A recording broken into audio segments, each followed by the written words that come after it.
I'm here.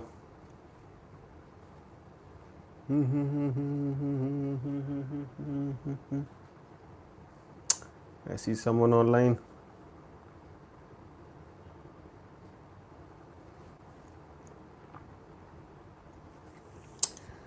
What's up, people?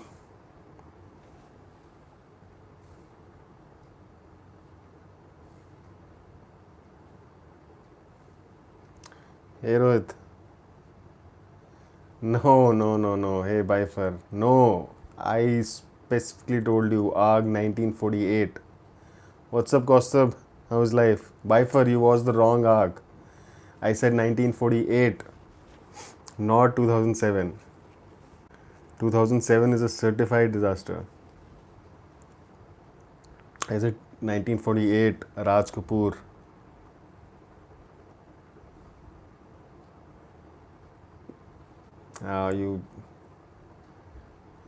You found the wrong film, dude.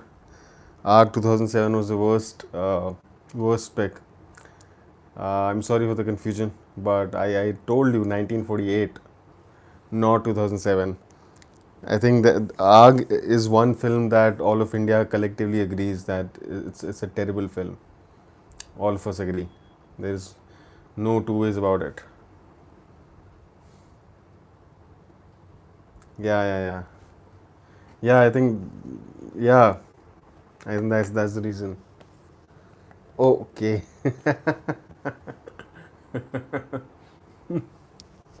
Yes. Ranbir's granddaddy and Sanjay Dutt's mother. That's right. So, how did you find it? I'm late with 2 minutes. No, man, I'm on time. It's already 2 minutes and 35 seconds to this session. There was some technical difficulty though, which caused this delay of about maybe a minute. Sorry about that. So yeah, how was ARG? Bifer. ARG was very good. The ending made me cry. Yeah, yeah. It's intense. Yeah, not today. Today is not your day. Let's get Pops when he comes online. You can try this on him, or maybe I'll give you company, Praddy. Yeah. So ARG is intense, right? It has aged really well. Can I call you Nimmi? You will have to burn your face. Not without that. Not before that.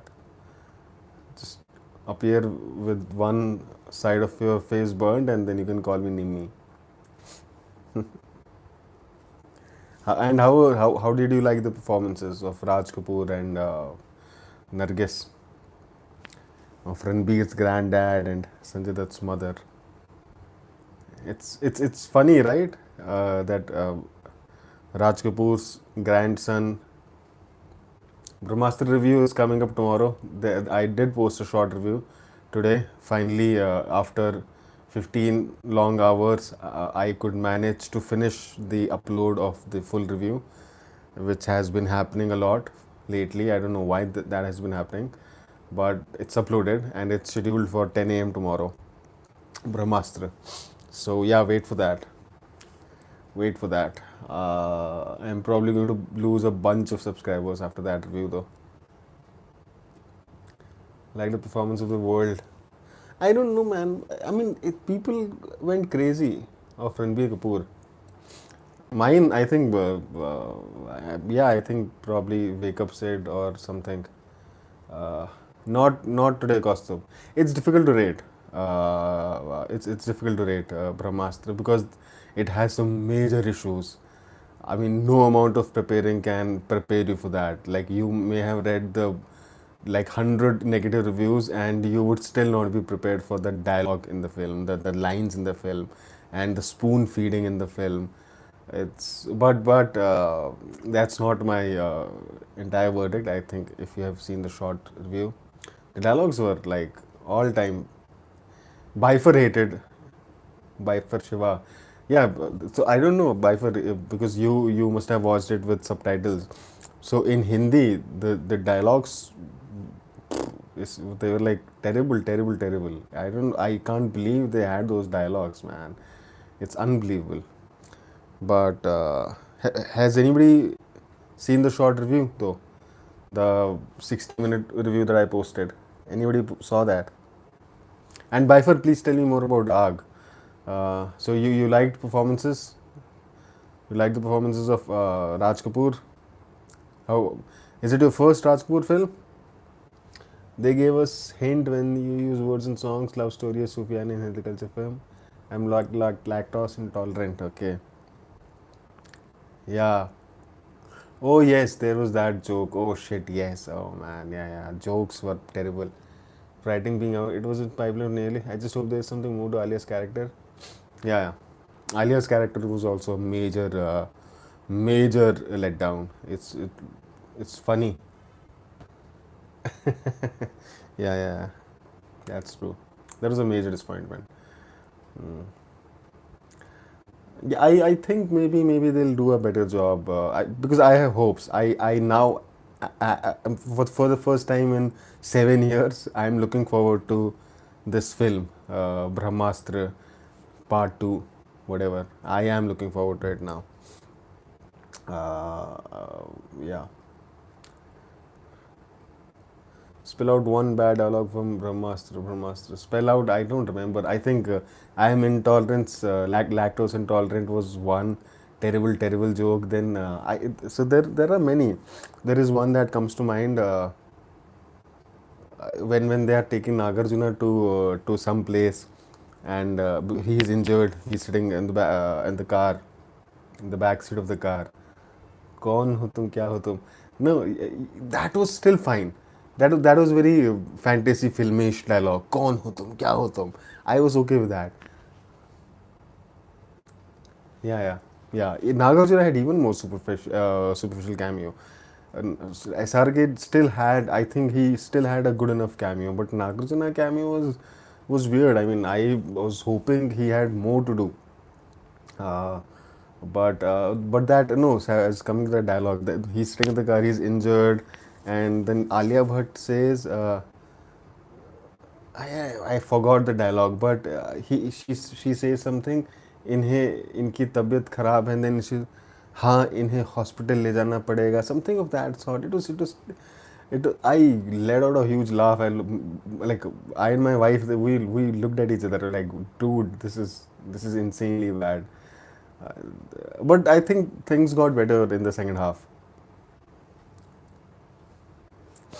Yeah, Rajamouli, I think he must have helped because, man, he was everywhere with the Brahmastra team. I still don't understand the deal. Like, is it out of goodwill? Is he being paid a hefty sum, or will he have an involvement? There have been some random comments that he will be there. He'll direct some installment. Yes, NTR promoted, Rajamouli promoted heavily. Yeah, so Kaustubh, I agree. He was paid 10 crores. Wow. So I agree. So if you have seen my short review, right? So the full review that I have given that will be posted tomorrow. I don't want to get your hopes high because it's not the kind of review I have given for Sankara Bharnam and Swati Kiranam like their 20-minute reviews. This is barely a 9-10 minute review and this is so basically, in tomorrow's review, I have not actually talked about the movie itself. It's not a review. It's mostly about the reviews of Brahmastra. Animals do me and say me all instantly to that theory. So yeah, I think the director himself posted some tweet right when he said that he was supposed to be Rumi Ranbir Kapoor.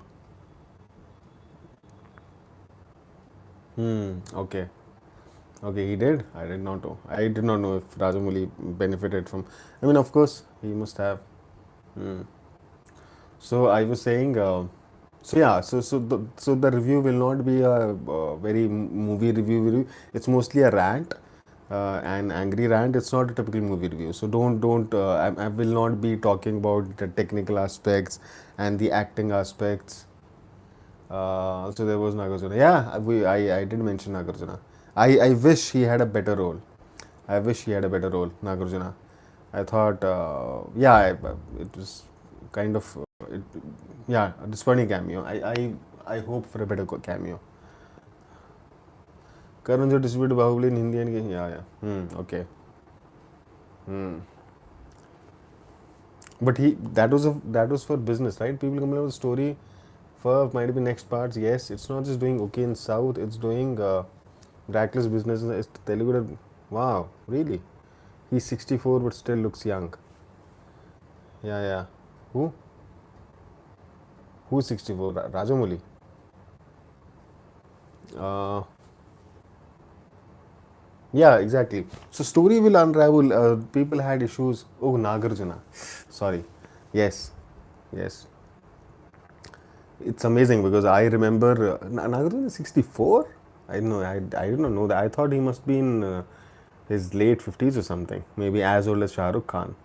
So that's surprising because yeah, because the first time that I watched Nagarjuna in a film was back in 1991 in Khuda Gawah. So yeah, that's a really long time, and he hasn't changed much apparently.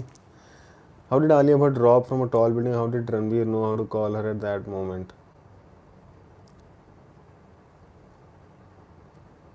Yeah, that was their connection, right? I mean, she fell from that building because there was this guy, whatever Zorro or something, and then she fell, and he kept having dreams, right? Whenever something wrong was going on with Alia, Ranveer was having these nightmares. So I think yeah, that made sense. Was Nagarjuna. So yeah, were you disappointed Friday with his role? Because I was. I'm not. I can't claim to be a Nagarjuna fan because I have not watched anything from him in the last 25 years. But I remember liking him as a kid, and I still have. I have respect for him.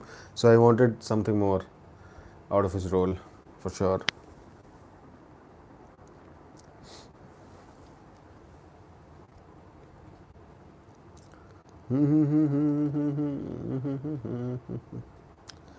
आगे चले आए हम तो पीछे रह गए.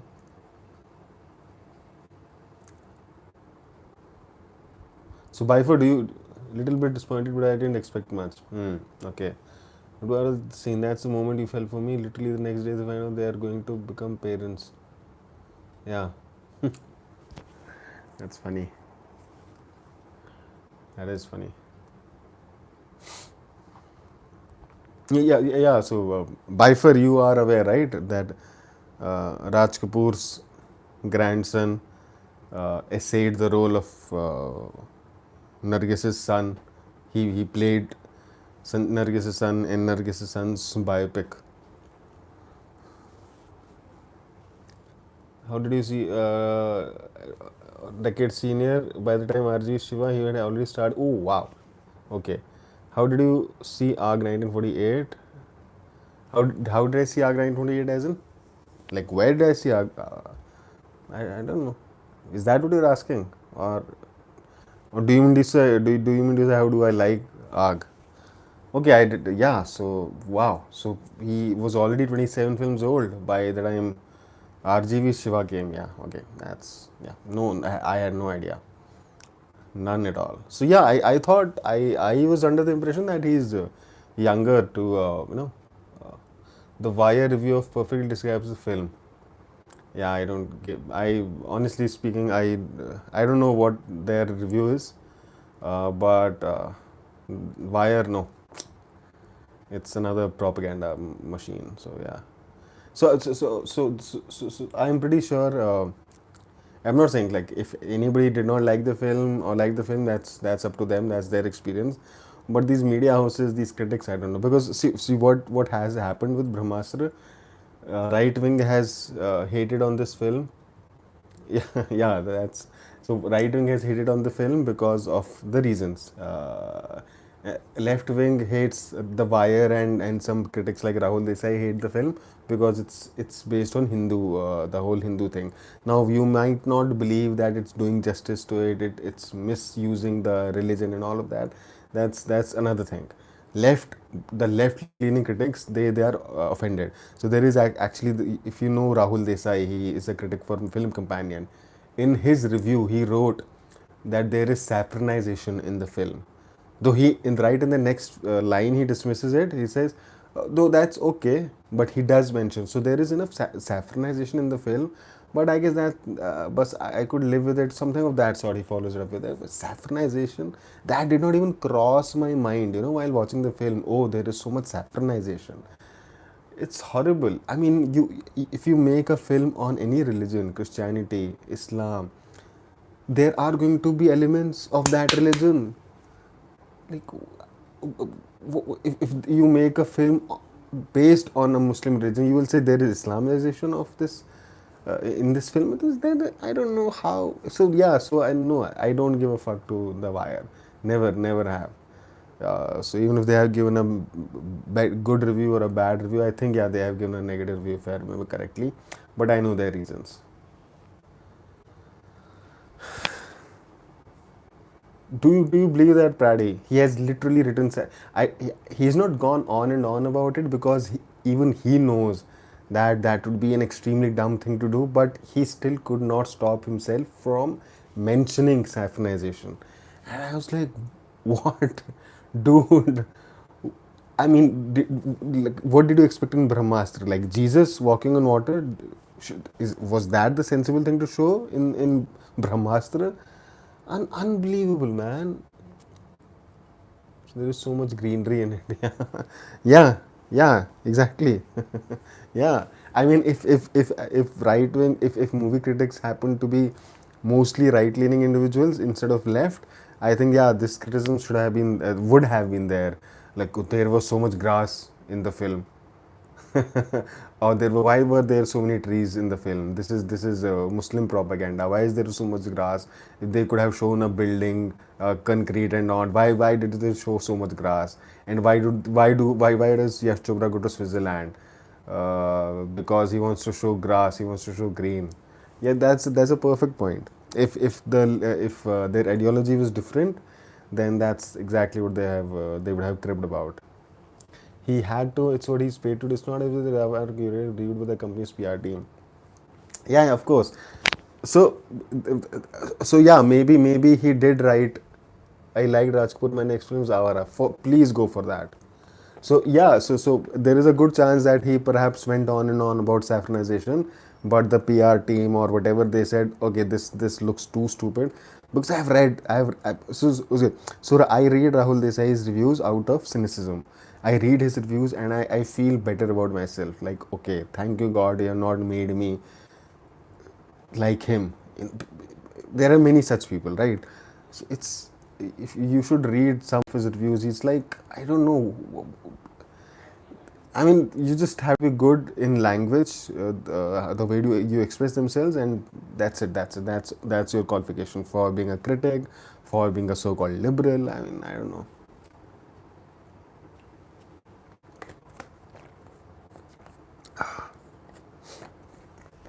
Is Rahul Desai the guy who works? Yeah, yeah, yeah. That guy, that guy, film companion. So please, please go for Avara. Have you seen Sita? No, not yet, not yet. No, so you asked me about you asked me something about ARG. I did not get that. You said you asked how did I watch ARG? Did you mean that? So I watched it. I don't know. I don't know. Maybe on a CD or maybe on television for the first time, because so I got this love for Raj Kapoor from my dad. Though he's not as big a fan of Raj Kapoor as I am, he has not watched nearly half the number of films of Raj Kapoor. My dad is basically, he's a fan, but he's a fan of his very regular, very popular films. But I am like totally into Raj Kapoor. I've watched everything of that guy. But yeah, most of his films, it's on. Yeah, yeah, I know. Yes, it's on my agenda. I saw ARG on YouTube. Did he say why does David Phil? Did he say why does movies look like so dimly? Yeah, no, he is not, because they are Hollywood directors, right? So he won't. Yeah, ARG is also on YouTube. No, Sita Raman is. I know Sita Raman has been on Prime for more than 4 5 days, and so So actually, like 3 nights ago, I was with my wife. My angle was so forced that part I don't know. Friday, I don't believe that. I think this is mostly that the likes of Pratik Borade and gems of Bollywood are saying. I, I I think the film was never about Hinduism. It never promised that it will teach people Hinduism. It's just rooted loosely in this culture, and that's it. It had to use those elements. So I totally disagree with your point, like completely, vastly, vehemently. Yeah, so The Wire, I told you. That's what The Wire is. And same argument would be used by the right wing extremists, like Pratik Borade and Swaraj magazine and whatever the gems of Bollywood. They all are the like Praddy put it the like how he put it the other day, uh, like different sides of the same coin. That's what they are. So yeah. I have like these media houses or these individuals have zero credibility in for me. But that's what I thought about after. Yeah, I know. That's what you thought. But I did not think that way. I was not expecting this to be a lecture in an education in Hinduism. I knew going in what it may be about, and I got that. Technically speaking, like religion-wise speaking. So yeah. But if you felt that way, that's your experience. Who am I to deny that? But I did not feel that way. I did not feel that way. Sorry.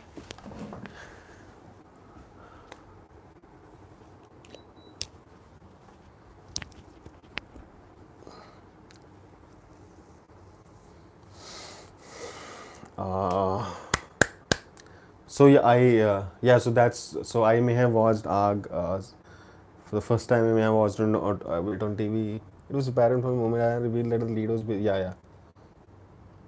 yeah, correct. Yeah, he did reveal that it was based on Rumi. The first thing was Rumi, and then they changed their mind. Uh, um, so, why did Ranbir Kapoor's name Jalaluddin Rumi? They changed the whole concept. RRR में जितना Hinduism दिखाया था उतना ही ब्रह्मास्त्र में है. Then why does Pratik Burade has a problem? So I have not. So Andy, the funny thing is, I have not watched Pratik Borade's take on Brahmastra, but I know what his take would be, because I have seen his take on a couple of films.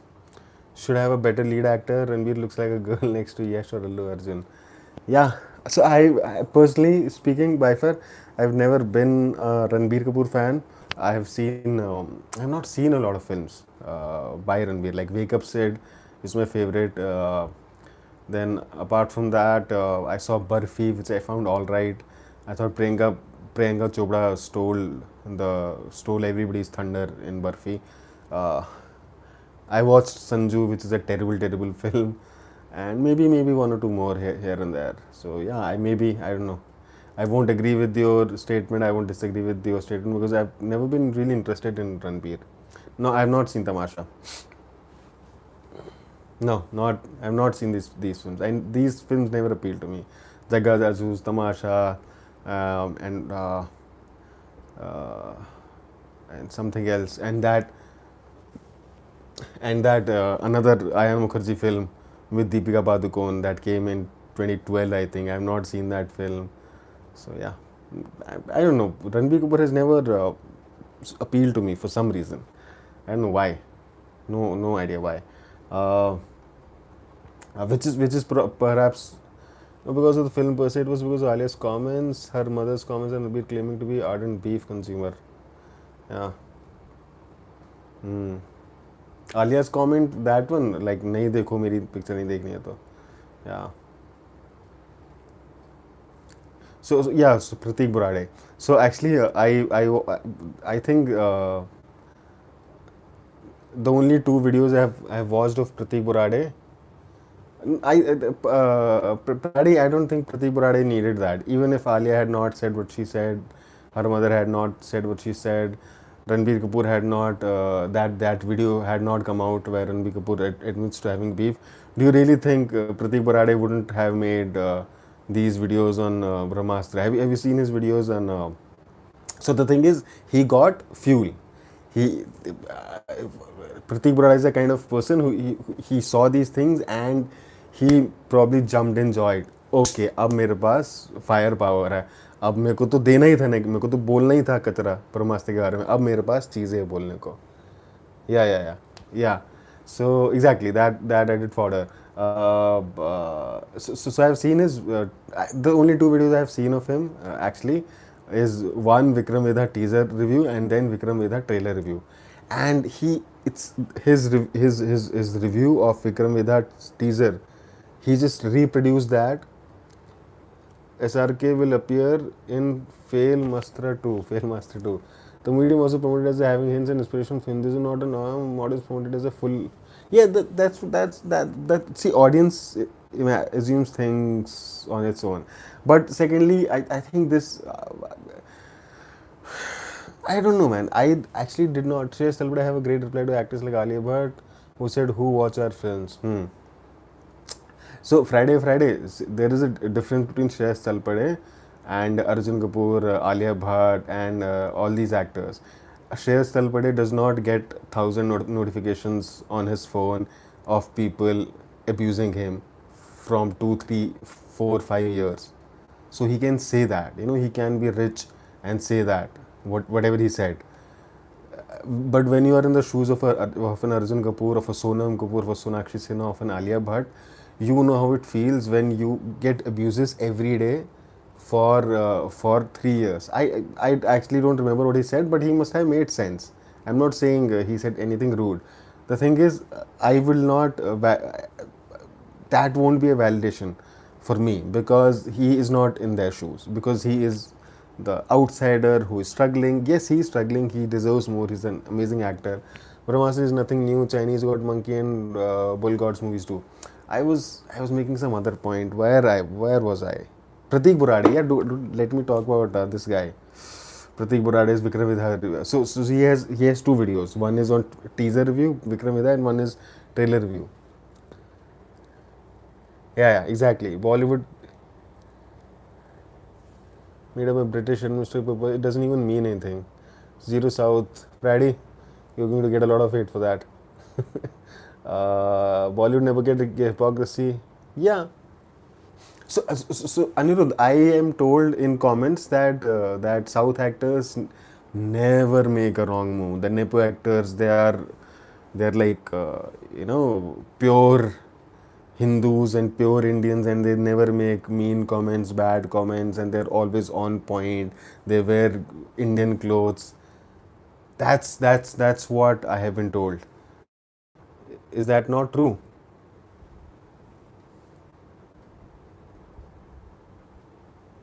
Don't give such statements. Which statements? Friday. See, okay, Friday. Listen to me. From since 2020, June 2020, when that actor died, what statements did they make?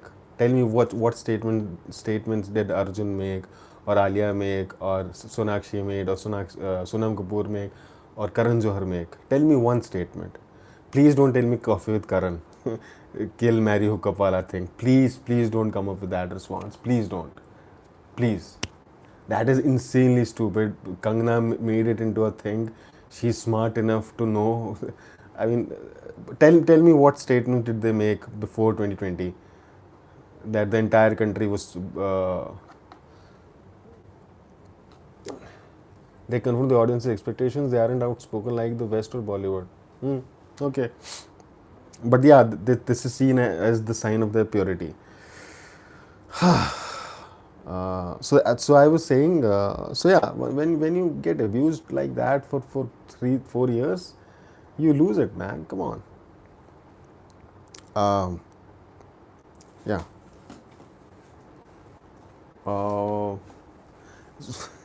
I'm still there. Vikram Vedha teaser video and Vikram Vedha review video of Pratik Burade, they are actually the same thing, and he keeps going on and on about, and he also twists narrative. Pratik Burade.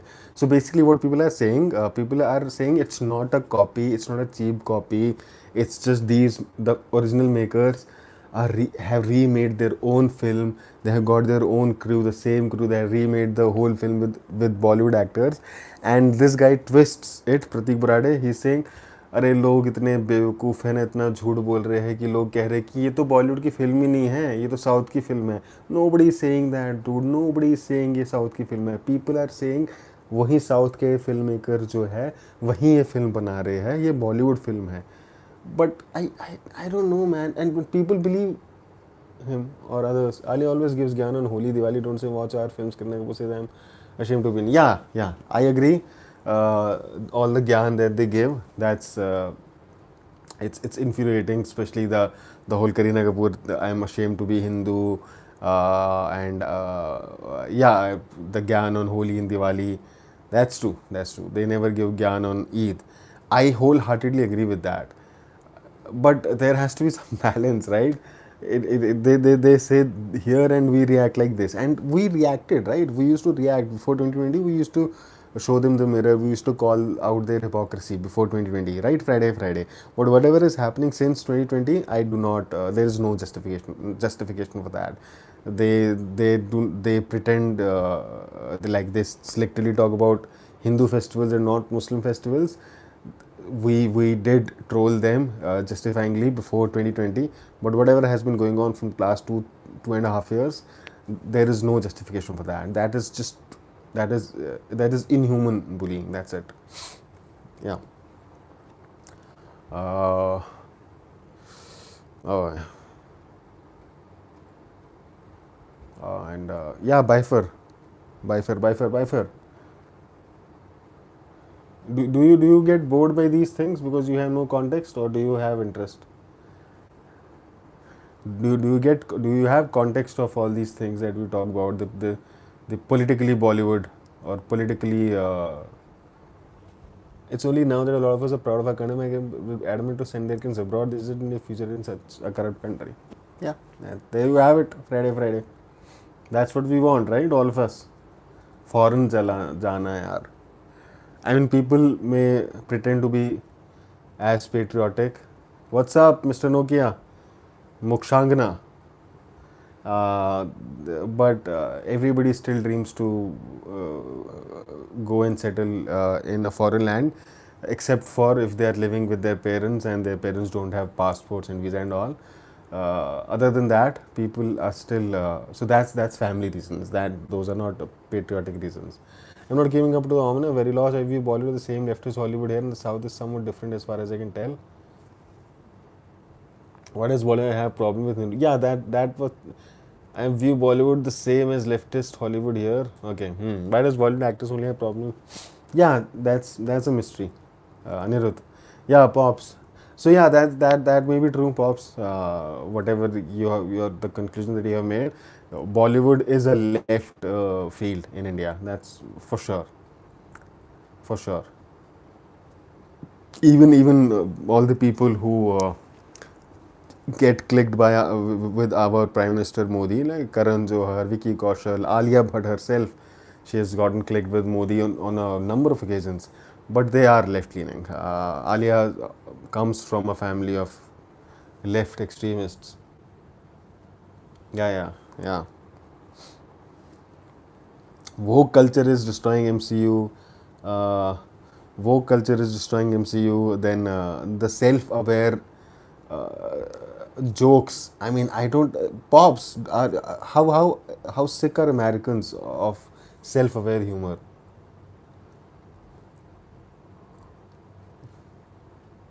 Yeah, yeah. Uh, like Brady said, things have changed, but there is still a lot of struggle. So back in the day, people were always abusing the country.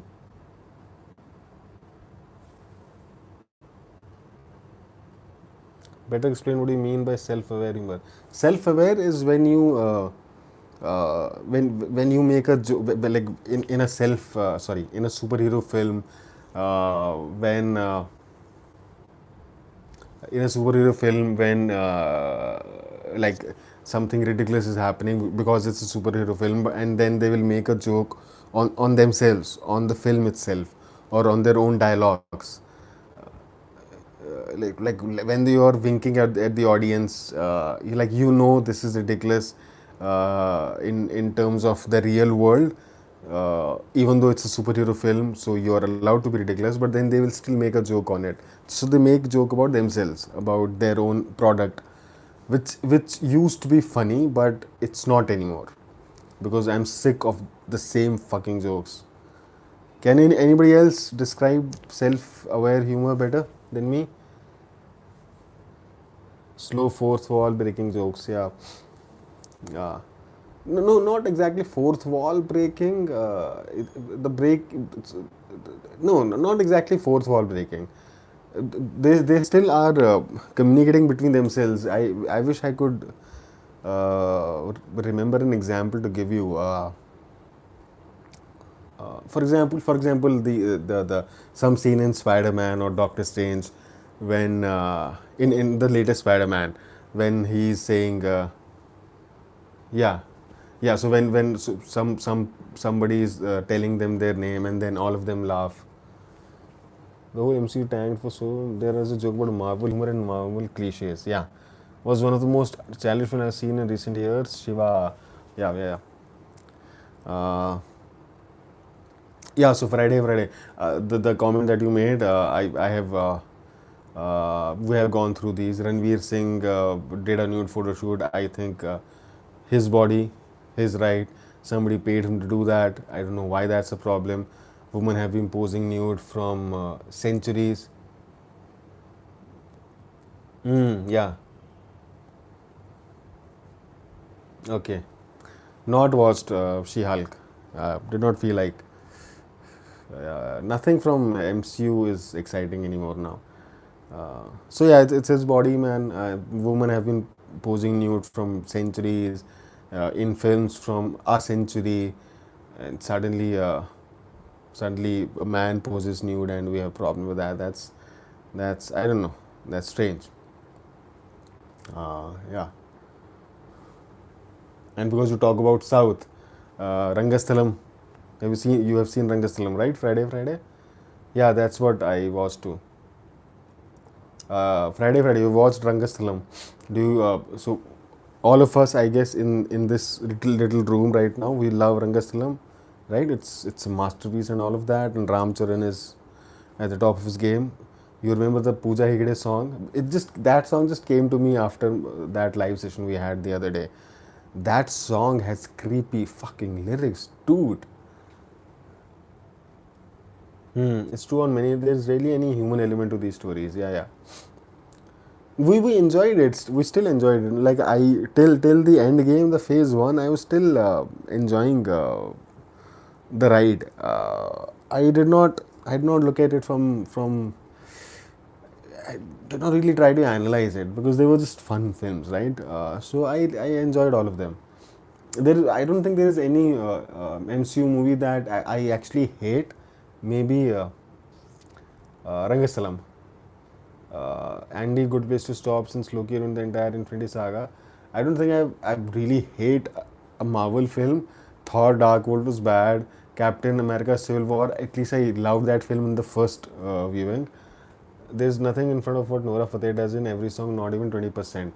Yeah, so but Bollywood does get called out for that, right? There is no dearth of critics and fans who say there is objectification of women happening in in Bollywood, and nobody defends that. Nobody says, "Nahi, nahi, it's okay." But with South, people talk with such reverence of these films and of the roles of. I think Anirudh, Andy both will agree. Uh, the film is Rangasalam is better. It was a complete metamorphosis of mainstream commercial actor to a true performer. Yeah. So yeah, Andy's Anirudh's question. Yeah, I can tell he's a good actor from two films. Why not? I have also seen Magadira, but I don't remember. That's a blur. But two films are enough, man, to tell if an actor is good or not. Even one film is enough sometimes, not always.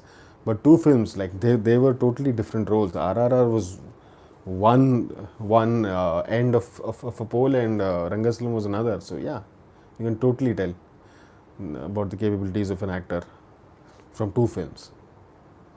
Those are enough films. Pops, yeah, I know MC messed up after the show. Everything is open for wokeness. There is too much wokeness happening. Yeah, yeah. So the other day, somebody, I don't know who was it. I was having this debate. I think last week. I said Vogue, then I said I was using Vogue and progressive interchangeably. I was calling Vogue bad, but then I was also calling Vogue good. So basically, if anybody has a confusion, Vogue, the original meaning of the word is actually it's a nice, it's a good word. It's just that it has been abused in our time so much, like feminism, that people used it negatively. But woke is not a bad word. So if somebody is praising a film and then saying, yeah, it was a woke film and I liked it, they are not confused. They know what they're saying.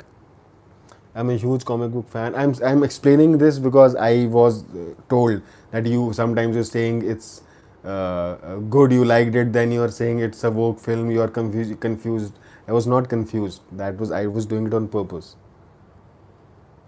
I'm a huge comic fan nerd, so I had to say superhero for failing in quality. Yeah, yeah. Pops. We would have gotten along well, Pops, because I'm the opposite of that. I was telling these people the other day. What started as a passion was to select few out. Yeah, yeah. I mean, did I mention it the other day? Like in 2015, we were like, I think critics used to be like, "Oh, there is saturation, there is superhero saturation happening. Every year we are getting a superhero film, or sometimes two. And now look where we are in 2022. We are getting these superhero films every month, every fucking month. We are like getting like 15 superhero films or TV series in 1 year. Do you define woke in India? Because I haven't seen it in your films like I do. No, there is enough. There is a lot of woke in India for sure. At least in Bollywood, I haven't seen it in the South cinema so far. Yeah, yeah. That's what I'm saying. So now it's like 12 months of superhero action. 12 months, 15 months. So Friday, please tell me your comment again. It's 12 months of non-stop superhero action. So if like 2015 May, like two films were called saturation, two films, and now it's almost 365 days. Bollywood has less wokeness and South is little. Hmm. Still, when compared to what it is, but it's fair, it's the same trajectory. Yeah. No, I don't. I think the trajectory might change. Praddy Anirudh, right? Because whatever is happening, the boycott thing may also have some positive effects. So yeah, I think the trajectory because everything is flopping, right? Tapsi Pannu is a beacon of wokeism. I'm saying it sarcastically, but I like her films. I like Tapsi Pannu, but she is a beacon of wokeism in India, and nobody is watching her films anymore now. I think her last 4 5 films just tanked, right? Same goes for filmmakers like Anurag Kashyap and other people. So yeah, wokeism. Maybe we're not on that rise. I was saying Bollywood object for human ratio is way more than, yeah. So I'm saying but there is also counter. Kangna's last 6 films. I thought Kangna's last 10 11 films were disasters. So Friday, but there are also films, more films in Bollywood where women are leading characters, and they are not just objects, or they are there to just fulfill their man's passion. Sure, those films are there, like Brahmastra, for example, or Shamshera. But then there are also very progressive films being made. Uh, but I can't tell you the exact math. I don't know the exact math. What is the ratio of woke to regressive in Bollywood, and if it's more in Bollywood than it's in South India. The point is, there is enough regressive content happening in South. There's a lot of regressive content happening in South, especially related to women. Especially related to women. I think Anuradha and Andy were telling me that most of the actresses are from North because they're fair skinned, so they are eye candies. That's what they told me. They were bad films, though it's not as if Tapsi made absolute masterpieces. They were damn well made films, run respect of the. Yeah, so Dobara, you said you did not like. I don't remember the. Yeah, Shabash Me too. Okay, was Shabash Me too? How was that? No, but they were bad films, but nobody even was interested, right? Even if Dobara was had, let's say if it were a good movie, I don't think it would have still done the same business. I think. ठीक है, word of mouth फैलता है, कितना फैलेगा? Nobody went to watch that film.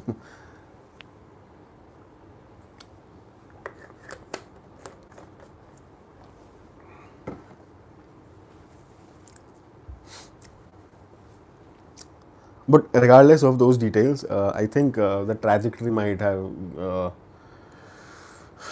been nipped in the bud. Yeah.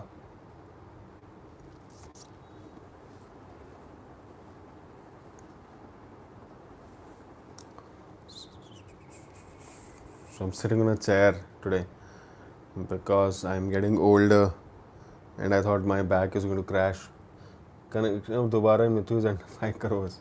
Yeah, so that's what I'm saying. So even if they were good films, I don't think that would have helped their cause much. I have many problems with women oriented in Bollywood. In their films, all men characters are full misogynists, cannot satisfy their partner. I mean, I don't know what to say to that. Vibes have become really bland now. There's only so much. Um, yeah, really, Praddy. 5 years ago, you think that I think I have. I don't remember the time when biopics were not bland. I have. I don't remember that time at all. For the longest time, till about I think maybe till like Kahani or Queen, Bollywood biopics were just like same stories. There is this girl from a poor place, from poor family, from a small town. Then she goes to a big town, mostly Mumbai, and then she becomes big, and then she gets arrogant, and then she sleeps with a lot of women, and her downfall starts. And by the end of the film, she is either redeemed or she dies, which is what happened with Fashion and Dirty Picture, and I think 100 different films. Recently, SEMA South Award function gave Pooja Hegde best film for a role she didn't even give her own dubbing. Shit. I don't remember any woman won it without propaganda. Friday, so there is no winning, right? Friday, in the last decade, there were around 50 biopics. There were less frequent back then. There's just too many around. People just got bored. Yeah. Yeah. I got bored of biopics, I don't know, 40 years ago, I guess, because they're just not good biopics being made. So Friday. So that's the problem, right? So there are woman-oriented films, and you call them propaganda. I don't know why you call them propaganda. Like Thappad is quite a hated film. I think I have said it before. Thappad for me is a strictly one-time watch. Cinematically speaking, it's not that amazing a film, but I love the message. Thappad is in a way very similar to the Great Indian Kitchen, because it brings to the fore the soft sexism that happens in homes in India. Yeah, Pooja awarded for the role she didn't even give dubbing for. So yeah, those are your award ceremonies, right? We keep abusing Filmfare. So Pooja Hegde was given award for a role where she did not even mouth her own dialogues. So yeah, so yeah, Thappad.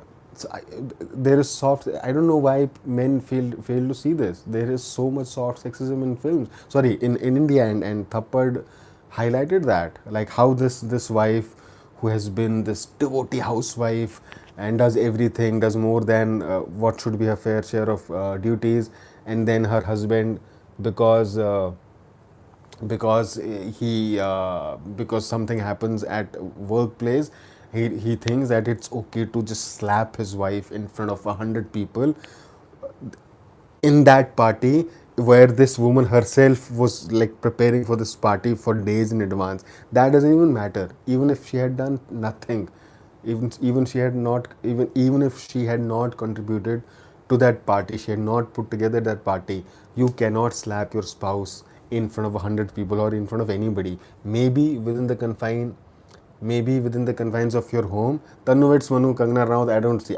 I don't think that's a very that fills me with doubt. If that Tanu Vets Manu is the only film that you can think of right now, so I that fills me with doubt, because Kangna angle. So it's weird, kind of. So you can, maybe within the confines of your home, maybe a husband can hit his wife or wife can hit her husband because they're angry, then they in the heat of the moment.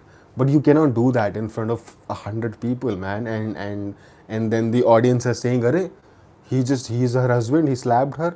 That was no reason for divorce." I mean, come on, dude. Come on. That's a legit reason for divorce. Why did the Great Indian Kitchen got so much love, but no? Yeah, yeah. I can remember Neerja. Friday. Why did Great Indian Kitchen get so much love? And why do people hate Thappad? No, don't tell me cinematically that was a better film. Maybe, yeah, Great Indian Kitchen was a better film.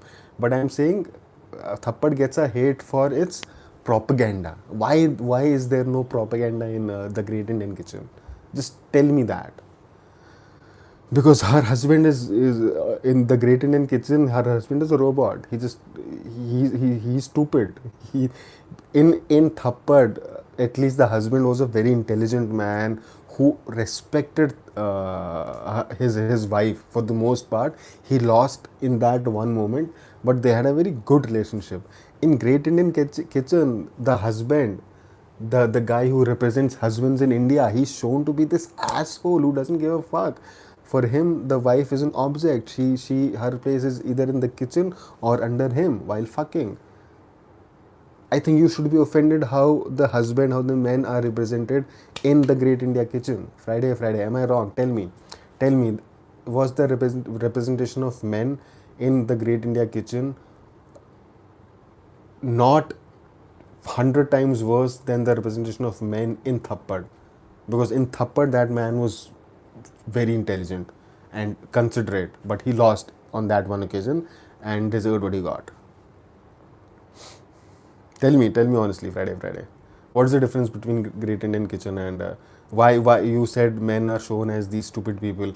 I thought I didn't like Great Indian Kitchen. You did not like Great Indian Kitchen. Okay, why did you not like Great Indian Kitchen? Propaganda.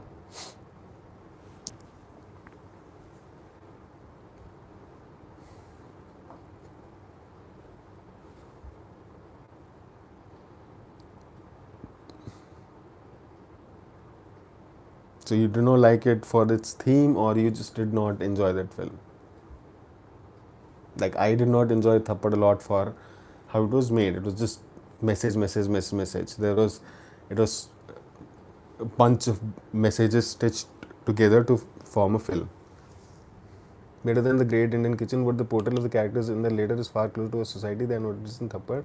That is a scary thought. Yeah, correct. That is a scary thought. Because what they have shown in Thappad, that will not happen in real life. That's true. That is not going to happen in real life. But there are only few examples. But there's a lot of examples. Pura din kam pad jayega. You are giving selective examples. I'm not giving selective examples. Obviously, I'm giving selective examples. I cannot. I'm not a encyclopedia, and I'm not a computer. The thing is, you can give me 1,000 examples to counter my point. I can give you equal number of examples. That's not the point. Point is, there are good aspects and there are bad aspects to all industries. Yes, wokeness is something that Bollywood is guilty of more. Yes, the problem with Hindu festivals is something that Bollywood actors are guilty of more. But that's it. I think we have blown all of this out of proportion. That's what I'm saying. But the thing is, I talked so much because you mentioned that you do not like any woman-oriented films in Bollywood. They are all propaganda. That's what you said. That's why I went on this rant, because that is just, yeah, Bollywood में तो problem है, लेकिन and gave free pass to the Bollywood में problem है, but her her woman oriented film जो है बॉलीवुड में है वो प्रोपेगेंडा है। यार ये तो फिर बहुत it's a ridiculous statement, right? Because that's not a statement on Bollywood. That's probably a statement on somebody who thinks woman-oriented films are propaganda. Like, why? Tell me why they are propaganda. Why Thappad is propaganda? Just tell me why it's propaganda.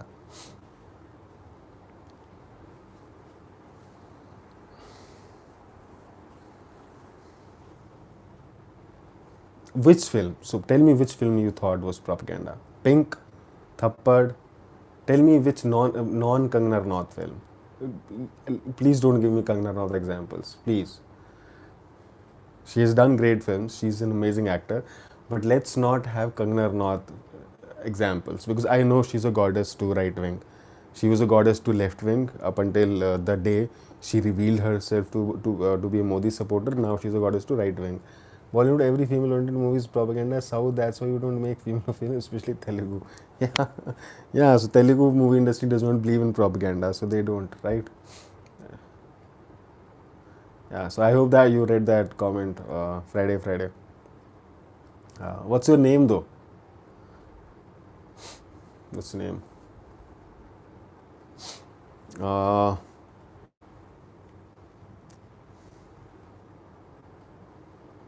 mm,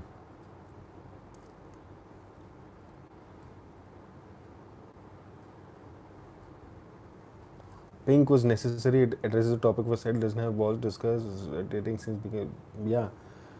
Pink, Thappad, Great India Kitchen. I think for me these are three movies that were never actually discussed. Seema Renegade Sai Pallavi this year, the only Telugu speaking actress in Tollywood. Shit. She did some good work this year.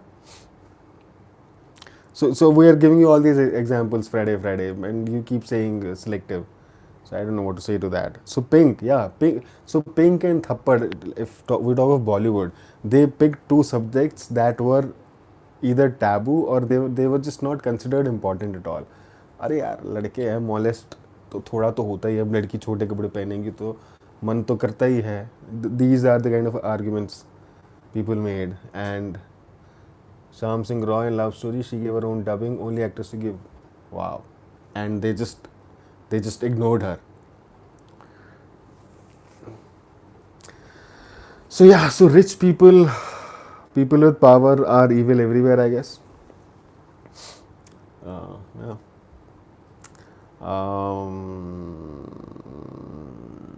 Yeah. So Pink and completely no nomination at all. I don't know. This is not related. Gagi starring Sai Pallavi, one of the best. Yes. Oh, so Sai Pallavi is from Gargi, dude. Gargi, I've heard so much of. They did not even nominate her, the actor in Gargi. What the? That's pathetic. Because I've heard so much of Gargi, so much. So people who argue with me on woman-oriented films in Bollywood and in South, they keep telling me, giving me the example of Gargi. So, but she's not even nominated. That's pathetic. Uh, Pooja Hegde is nominated over her. So yeah, it's, totally unrelated, but it just came to my mind because so I remember when this Hindi remake came, Amir Khan's Gajni came, and Anushka Sharma's Rab Ne Bana Di Jodi came the same year, and they were both nominated for best debut, Asin and Anushka Sharma, and Asin got films in Telugu. Manani Gargi, Manati Gargi, Telugu, many people just don't know about it. No, I know about them.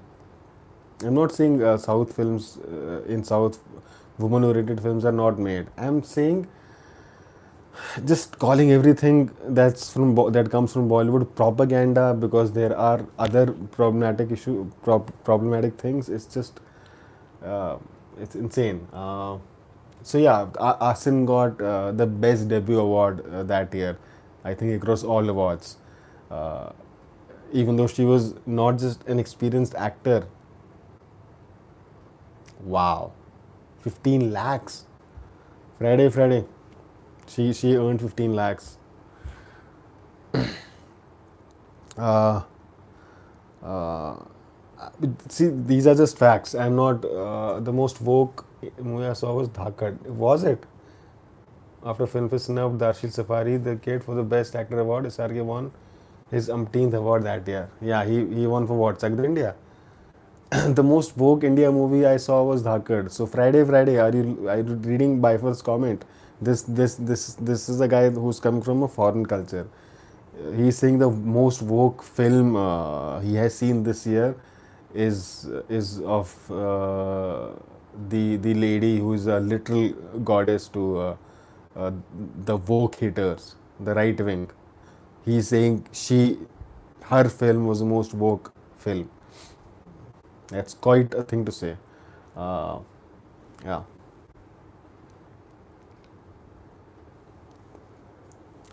but that doesn't make it a bad film. It doesn't. Are you sure about that?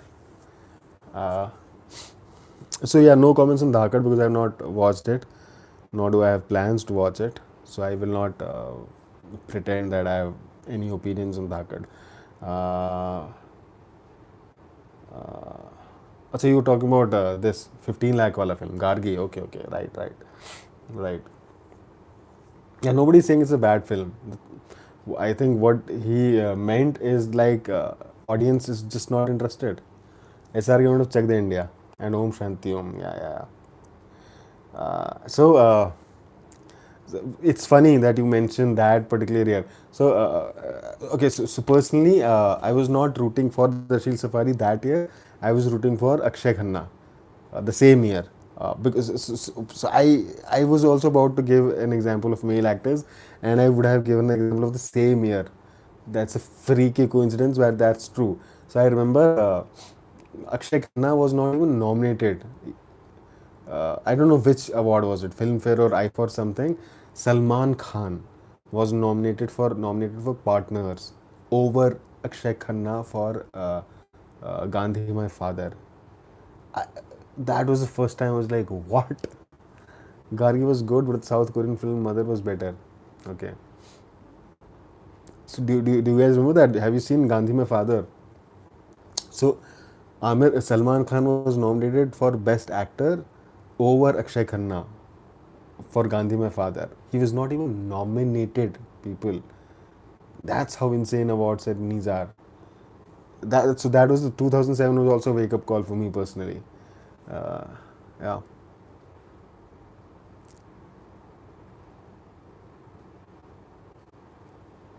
Have you guys seen Gandhi, My Father? Anybody? So that's a good watch. By far. Gandhi, My Father, 2007. Great watch. Akshay Khanna is just at the top of his game. Akshay Khanna, by the way, is easily the most underrated actor of last 30 years. Easily. There are others that come close. Kunal Khemu comes close. So there are many, but those people have at least gotten big films. Imagine an 11-year-old in such a heart-wrenching performance and the film was snapped and didn't even acknowledge this on stage and narcissism personified. No, what's the movie? What am a Gandhi hater who never get a chance? If you're a Gandhi hater, then you should give it a chance. Then you should watch because it will feed your hate for Gandhi actually even more. It will make you hate Gandhi even more. So you should watch it.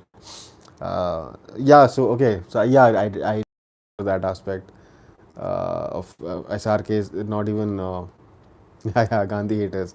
So I did not remember that bit about SRK not even acknowledging the Shield Safari. Yeah, that was a mind blowing performance, especially by a kid. So they did not give any award, like not even those funny categories that Indian awards make. Bollywood awards have best child actor or best critics award they must have given some award thanks सुन के इतना सुकून मिल रहा है मैं स्क्लीरोसिस feeling happy so please watch Gandhi my father it may have not work because of marketing और less screens women like Mahamantri worked yeah please watch Gandhi my father yeah so that reminds me Akshaye Khanna Have you guys seen the accidental prime minister? He got the critics award. So same Vicky Kaushal, right? He got he got the critics award right this year for Sadaruddham, and Ranveer Singh got it for 83. Sure, Thanos. Till today, I thought it's a Gandhi appeasing movie made for his fans. No, man, no. Hey, come on! I told this to you first before Thanos. Please give credit to me. I brought up the name. So yeah, wait.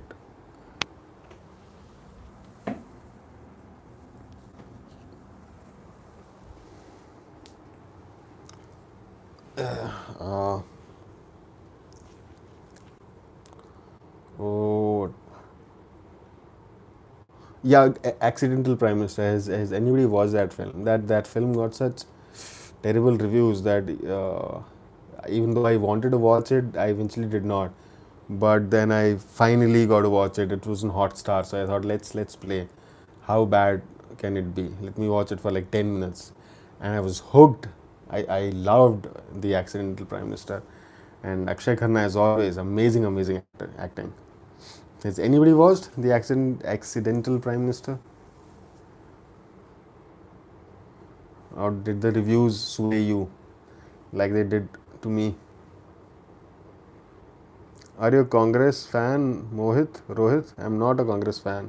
I'm not Mohit.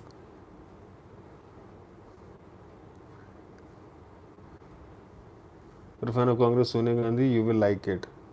The Accidental Prime Minister. I said I watched it, and no, no, that's not true. What are you even talking about, Anirudh? Are we talking about the same film? Are you sure you're talking about the same film? Accidental Prime Minister. Like Congress, every Congress, comma, every single movie critic in India lampooned that film. They set it on literal fire, this film, The Accidental Prime Minister. What are you even talking about? Yeah, probably. I don't know, man. Do you don't? I think you don't know the kind of hate the Accidental Prime Minister got from the entire left wing. Yeah, yeah. Uri or Sher Shah. Uh, yeah, it was backed by the central government, but it's not. It's also not this. It's actually not a very hateful film. It's so the thing is, I think the film to worship Sonia Gandhi and not just Congress. The movie critics too. So movie doesn't do that, and there is it's not. Are you sure it's left wing and Congress haters? Their film, right? Whose film is it? Accidental Prime Minister is not their film. Okay, let me give you some context. Accidental Prime Minister is based on the book of the same name, I guess, right? Same name, Tradi. That book when it was published, it was published by this political advisor of Manmohan Singh, of 30 years, I guess, or more. He stopped talking to him after that book. Hmm. Uri or Shesha. There is jingoism then. Okay. Uh, so yeah. So Manmohan Singh has not talked to the author of this book since he published that book, and when this film came out, you are not aware, I guess, the toxicity it faced from the entire left wing ecosystem. The Accidental Prime Minister, the review it got, the director of the film had to he literally came out, he said this is sick. I mean, the way my film has been attacked by every critic, by every individual who is left leaning, this is not fair. You have like personally attacking my film without even watching it. They just they destroyed the film, the left wing ecosystem. They literally destroyed Gandhi, the accidental prime minister. You need to maybe uh, Charita Tyagi, right? Anirudh, film companion. Watch her review. Watch her review. Her review represents the whole view. Yeah. So watch her review of The Accidental Prime Minister. I watched her review back when it came out. Watch that review. Okay. Watch that review. Jingoism. I felt that makers were exploiting a recent scar in the country. At least Shesha incident happened a while ago. Review Sitaraman. I will watch it. I if I had not come live, I may have watched it tonight. Sitaraman. So yeah, Sucharita Tyagi will change your mind. Anirudh, watch that review because it's such a negative review of the film. You might actually want to watch it, and it's a good film. That's what I am telling you. I had a lot of fun. I really like that film. It's a well-made film. Uh, Great dialogues, good storyline. Akshay Khanna he's just beautiful in that film, and Anupam Kher is just okay, bit caricaturish. Shershah or Major? Your review of Accidental Prime Minister. Yeah, I watched it. I think a year ago, or maybe 11 months ago. I don't think I can review my. You know my memory, right?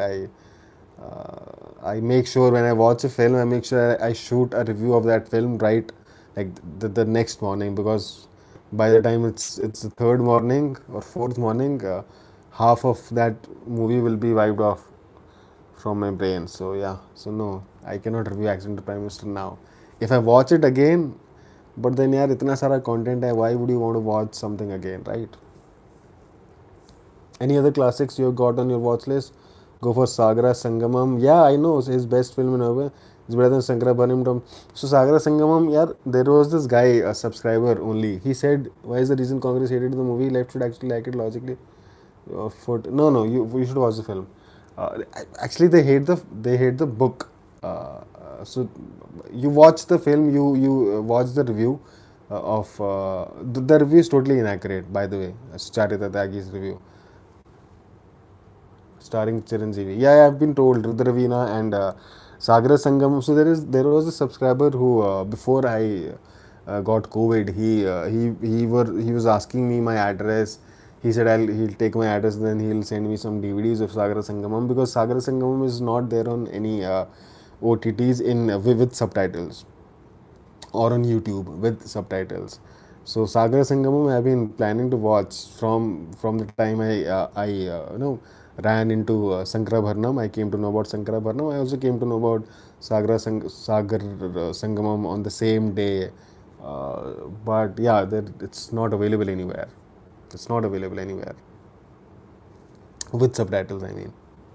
So my next is this one, K. Vishwanath film. Yeah, so I'm watching another K. Vishwanath film with Chiranjeevi. It's not Rudravina, because Rudravina is also not anywhere. It's the one I showed you the other day. Apad Bandhanam Wu something. Uh, Probably a 1994 film. That's K. Vishwanath and Chiranjeevi. If you want to watch most classic movies, watch Naikan. Yeah, Naikan I've heard a lot about. Apath Bandhavudu. Yes, that's the film. Though it's not Apath, right? It's APADH, right? So yeah, that one. Because it's on, so I can only watch what's available, right? Sankara Bharnam, okay.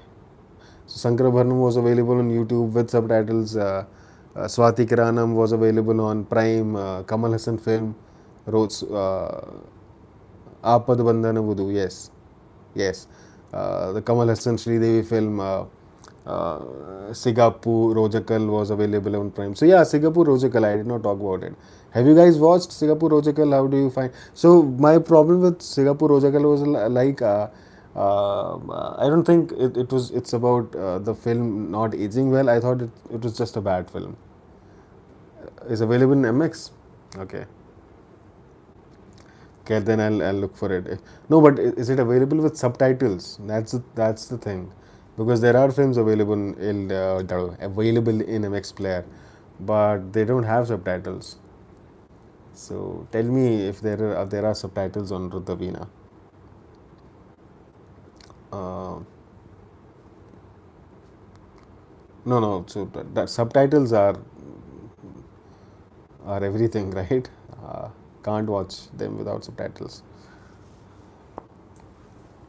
So what do you guys think of Sigapur Rojakal? I did not like it. I know Praddy likes it, but I did not like it at all. We'll have to check. I think I checked it. I think drags on for a long time without getting to the point. Yeah, yeah. That's the thing. And the whole reveal thing when Sridevi gets to know that like the true face behind this mask, that was just bad. That was just bad filmmaking, man. That was cringe. That was cringe. And then within that thing, when he kills that waiter, I don't know why they had to shoot that scene like that. Yeah, I don't know, he maybe punches him on the head and the waiter dies, like right there. And then he kicks him on his stomach or somewhere, so on his thighs, and then he gets killed even more. That was bad. Watch K. Vishwanath movies. He will give run. He was termed as the artist director by Telugu audience today. Anirudh, I have watched 3 films. No, not three. Two. I've already watched 2 of his films. I have reviewed him. Vikram or Kathy. Kathy. I've already watched 2 films of K. Vishwanath, and he's already on my radar, man. 2 or 3. No, no, two. Best way to view Sogapuru. In India, it's on Amazon Prime. Anirudh, come on, man. Come on, dude. You're breaking my heart. You don't watch any of my videos then. Okay. How did you like it, Bifur? You don't watch any of my videos. You don't even know that I've watched K. Vishwanath films and I've reviewed the other 2 films. That's not nice, man. Come on. That's very mean. That's sad. On Prime with subtitles. Yeah. Sankara became Barnum is one. What is the other? Swati Kiranam. Mamuti. Uh, so yeah. Unda is something that I am planning to watch next. No. Sankara Barnum was remade as Sagar Sangamam. Is that true? I never miss your videos. Thank you so much, Bifer. Thank you so much. Anirudh, come on, man. Bifer never misses my videos. So did you watch the reviews? Swati Kiranam video review and yeah. So did you Singapore Project? Did you watch Singapore Project on YouTube then? Because I gave a very negative. That's the only negative review that's there on my channel. Not really. I made all my drama chapter colleagues watch K movies college. They were spellbound. And as a magician, he is. He is. Yeah, so that's the problem. The thing is, OTT is okay. Classical dance of Bharatanatyam. So that's not what Sankarabharanam was about, right? So that's the problem with OTT India. OTT in India, they don't have amazing films. They're either very entry level films or there are none at all. That goes for all the industries. Hollywood का भी वही हाल है. No, both are not same. So who said it's a remake of Sankarabharanam? Somebody just said it. Was it Andy?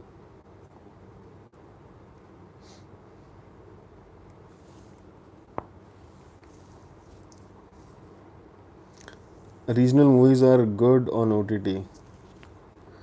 The current the is the story of an abject failure told. The unanswered statement is poetic. The movie is tragic, inspiring. No. He did not say. Anirudh, he did not say that. Praddy did not say Sagara Sangamam is the remake of Sankarabharanam. It was someone else. It was someone else. What was that? Dude, acha, people, please make some payment, dude. You have not been generous for over a month now. You said that, okay? Anonymous said that.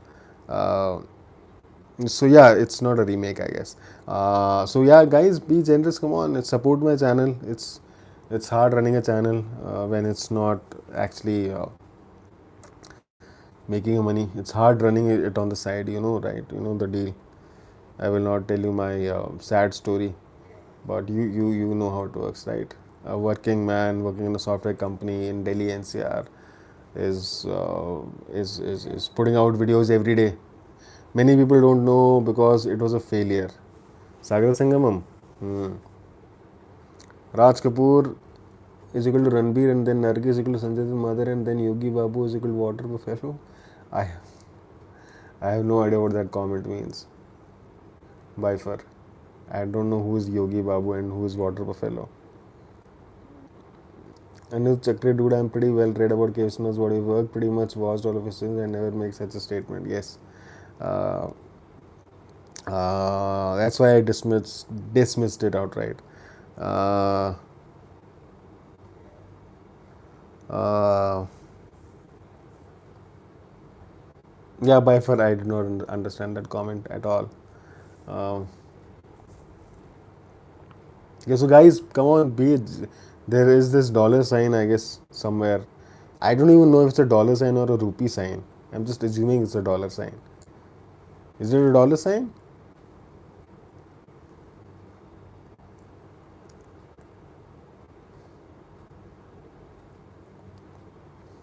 It's a dollar sign. Okay.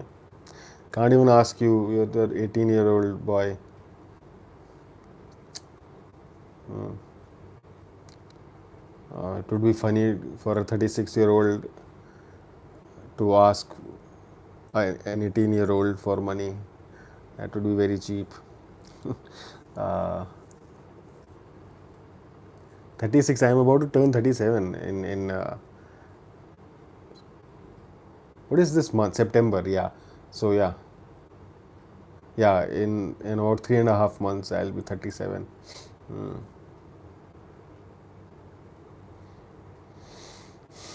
You don't look 37. Thank you so much, Anonymous. I wish you were a girl. Thank you so much. How old do I look? America dollar is a worldwide currency, domain currency used by the whole world. You look 50. Okay, thank you so much, Anonymous. I always like when people say I look much older than my age. Thank you, Praddy, again for all I can spare now. So I'm moving to another city and now you are moving to another city. My money is tied up. Hey, Anonymous, of course I know you're joking. You don't have to explain your jokes. That's okay.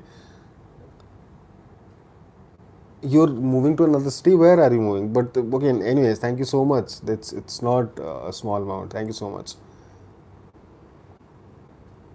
Yeah, yeah. Thanos, which city are you going to invade?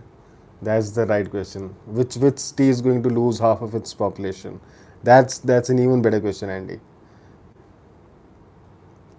Yeah, tell us. The 400 rupee guy is going to make a city lose half its population. Hyderabad. He's coming to you guys. Where are you right now? Bangalore.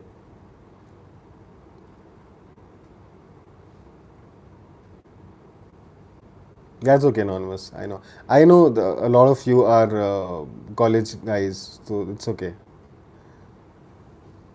In Orissa, okay. Jharsuguda in Orissa. You're moving to Hyderabad. Hmm. Can we ask why? Like job reasons? Your job reason or wife's job?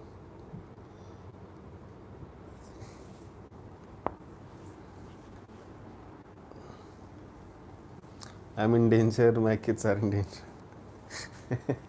So you guys, jokes apart, you guys can catch up now. You can meet for drinks and then you can meet for drinks and when you get drunk, you can talk about me and you're like, yeah, Rohit is such a great, amazing guy.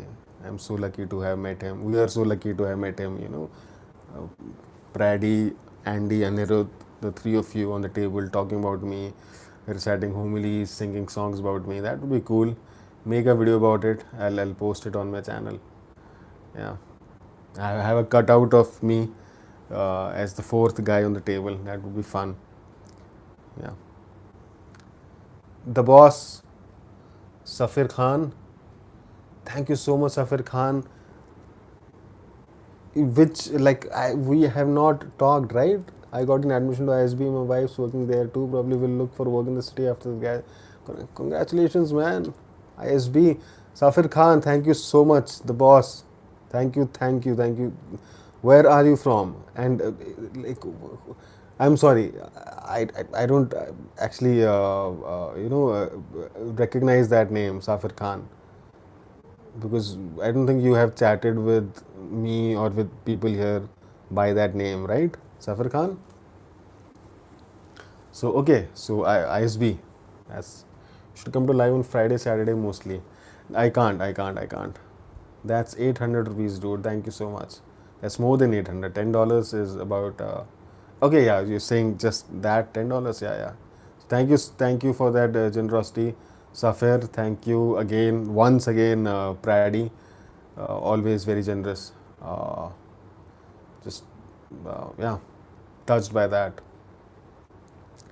Um, Friday, Saturday. Yeah, so the thing is, on Wednesdays, my wife is not home. During Unda, I've not yet watched it. I've not yet watched it. I plan to watch it. I don't. आज Rohit party करेंगे. कहाँ से रात को क्या party होगी? So I was saying, yeah, I'll probably watch Unda or that Chiranjeevi Vishwanath film next. I'll come live on Wednesdays because my wife goes to her parents' house on Wednesdays. That's why I come live on Wednesdays like consistently. Friday Saturday का हो सकता है this this week it can happen Soorarai Pottru yeah I have lost the track of the number of times this film has been recommended to me, but I'm just not able to get to it. For some reason, I'm not. Sorry, Potru. This is the name that has probably popped up more than any other name on my channel. Partially because I'm yet to get to it. I'm still not watching it. Yeah, but no, I plan to watch it, but I don't know when. The thing is, I'm so enamored by all the classics that I'm watching. Three so far, and then there is another fourth, K. Vishwanath's. So I just want to get to them first. Unda, I want to get to it because I've been planning to watch it. I think you say first 20 minutes is a heavy watch. Some of the scenes are really hard to sit through, at least for me. I think you say first 20 minutes. Yeah, I did watch it. Suraputr looks good. I'm watching it tonight. Yeah, yeah, I did. I did watch it for like 20 minutes, but then I had not been able to get back to it. Oh, I remember what happened. There is this girl and the hero. They meet with their parents. The guy wants to he says I'll get married to her. The girl is also interested in him, but then she refuses, right? Because I think he's too dedicated to his job, to his career. Go for it. It's a great film. So that's I watched it till that part. I think when she leaves that settlement where that guy lives in. So I watched till that point. Yeah, but yeah, it's just that yeah, there is so much to watch, right? The thing is, I'm really loving the classic films I'm watching. Even with Singapore Rojakal, it nothing was my experience was not maligned. It's still there. I still enjoyed Singapore, even though I did not like the film. I do not regret watching that film because it was great. Kamal Hassan's performance was amazing. Sridevi, I think she was like 16, 17 or 18 in that film. I think she was great, but Kamal Hassan was good.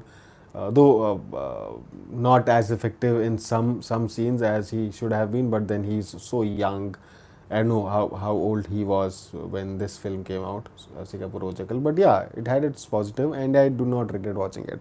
So I'm in that mood right now of watching classics. If I get out of it, then let's see. Hmm. You're talking about Surari Potru, Anonymous? Thanos, Apad Bandhavudu is the film that you mentioned the other day, right? Okay. Is that the film you said that it was hard to sit through for you? And then I said, okay, then I'm not probably not going to watch it because of my mental state. Is it the same film? I'm anyways going to watch it now because I have made up my mind, but is it the same film? Because I remember that you mentioned a film and you said it was hard to sit through the film, and I said then I'm not going to watch it. uh, because it can because I've been avoiding emotional films from quite some time.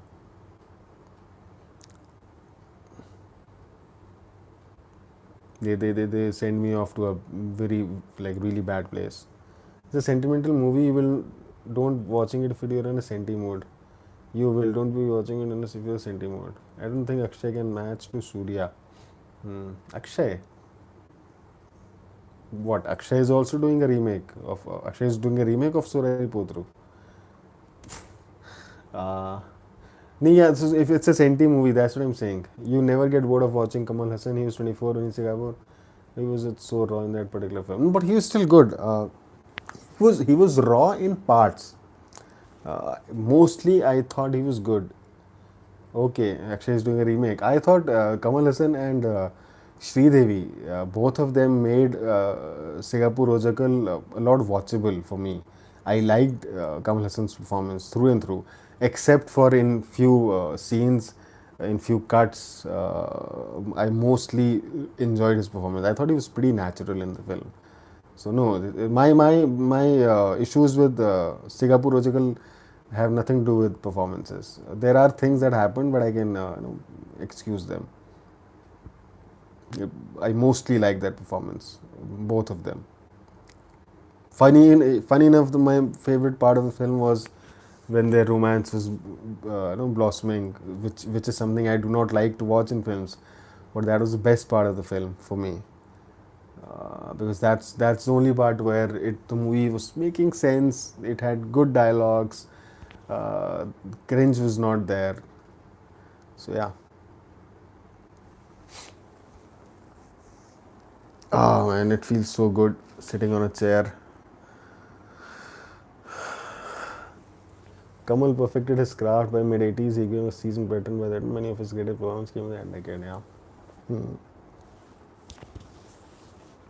I think I've seen only one.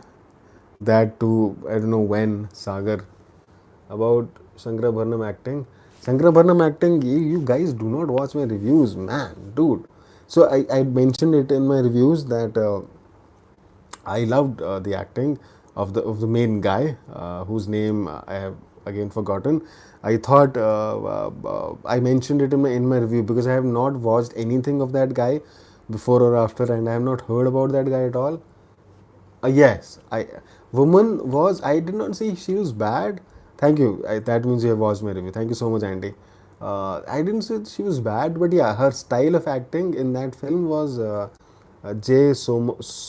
Somayajulu. Yes, J. Somayajulu, and the actor name is Bhargavi or something, right?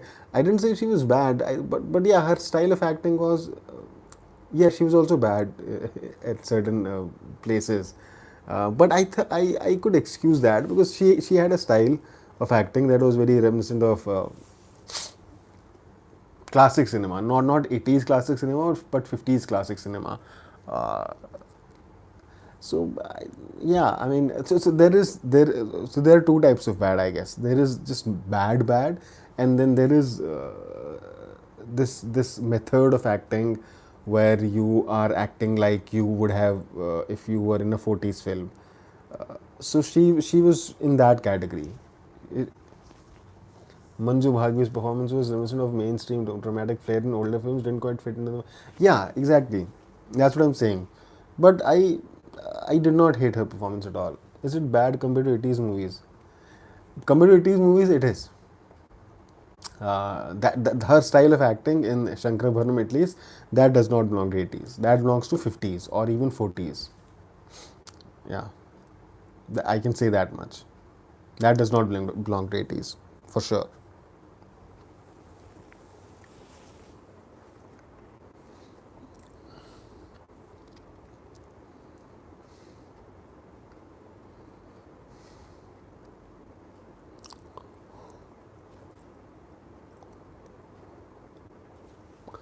It belongs to 80s Telugu films. Oh, it does. No, I'm speaking in terms of uh, like the whole thing, like the films that I've watched. Uh, it is Telugu films.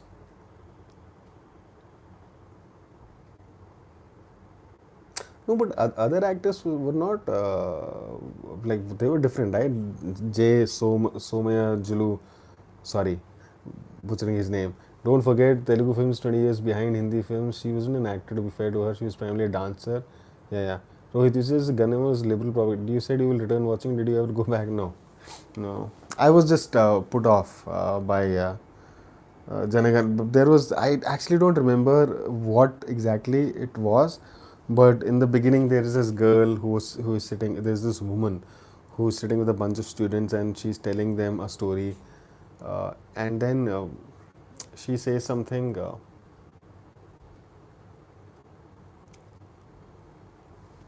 I'm still there, right? And she says something. I forgot what she said, but she just distorted a fact, and she justified. I think she justified a protest, but she did not. Justification was not problem. Not a problem. I think she quoted. She just made up an incident that was the reason for protest, and I did not like it. And I was like, no, I cannot watch this film. I would have been deeply offended, I guess, throughout. I was deeply offended by that particular scene, so I could not carry on with that film. No, I'm not going to get back to it. Are you going to watch Ponniyin Selvan Part? Yeah, yeah. In theaters, I intend to do that for sure. But then again, there is always this gray area, right? Because I don't know if the film will be available in original language. And to be honest, I do not want to watch PS1 in like I don't want to watch it dubbed because I know it's a period film, it's an epic film, and I'm just scared of the kind of dubbing it will get. I'm also waiting its release, but I'm just scared. I think the dubbing would be horrible for PS1, especially for the fact that it's a period film. Regressive? I don't think it's regressive. I think it's on the other end, right? It's liberal propaganda. That's what I felt in those 10 minutes. So I wouldn't call it regressive. There's nothing regressive about it. Yeah. I think it's the opposite. I think it's like it's calling people. Yeah. Now I remember there was this new scene, urban axles and all that was made fun of. I think the movie is making a point that the current dispensation, the government in the center right now, the Hindu government, they are regressive. That's a statement the film is making. So yeah. Um, I loved Janaganamana, must watch film. Hmm. And it depends on your ideological leanings how to make a statement like that. It tries to be progressive without a purpose. Hmm. Hmm. See, even Malayalam movies has a lot of propaganda in Janagan, Indian Kitchen, Kala, and many more. Kala. I did not even understand the. I did not understand Kala. What was it about, and why is it propaganda? I have no idea. That movie just went over my head. Kala. I don't know why. Like, what's the deep message in Kala, man? I have absolutely zero clue. I just saw this film where two dudes are just fighting, beating the crap out of each other for a length of 120 minutes. That's it. Nothing is happening in the film. Just these two people just beating each other. That's what the film was all about for me. I think it's oppressor oppressing. Even I didn't get oppressor oppressing. Okay. Yeah. Maybe. Yeah. Yeah. Maybe that's what it is. Mm. Kala. So even if I, let's say, I understand that theme, I think the film should have ended like 40 minutes before it eventually did. Just kept on and on. I've seen dozens of men like the husband in the grade was like that too. It's really reality. Yeah, that's why that was part of my rant. Like this happens so much in India, at least maybe all in Southeast Asia, but let's talk of India.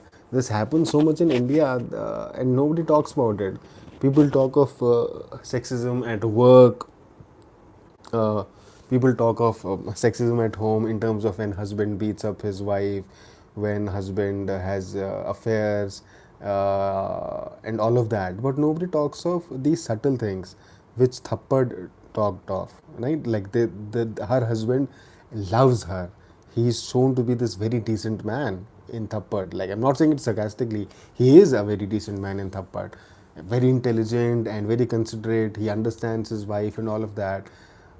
And that is what makes the message so much more powerful, that even someone like him, even a husband like him who is so uh, receptive to his wife's thoughts, her feelings, even someone like him does it, doesn't think, he thinks it's all right to slap her in front of the whole world. So that's the part I loved about Thappad the most.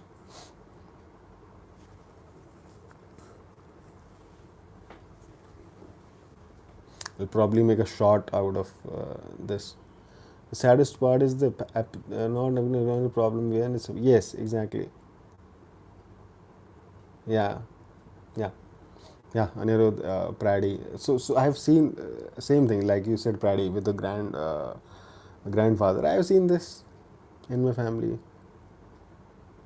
Right wing did not like Thappad. So that's what I'm saying. Anonymous. The problem is people start finding propaganda in everything. I mean, Thappad should not be about left wing and right wing.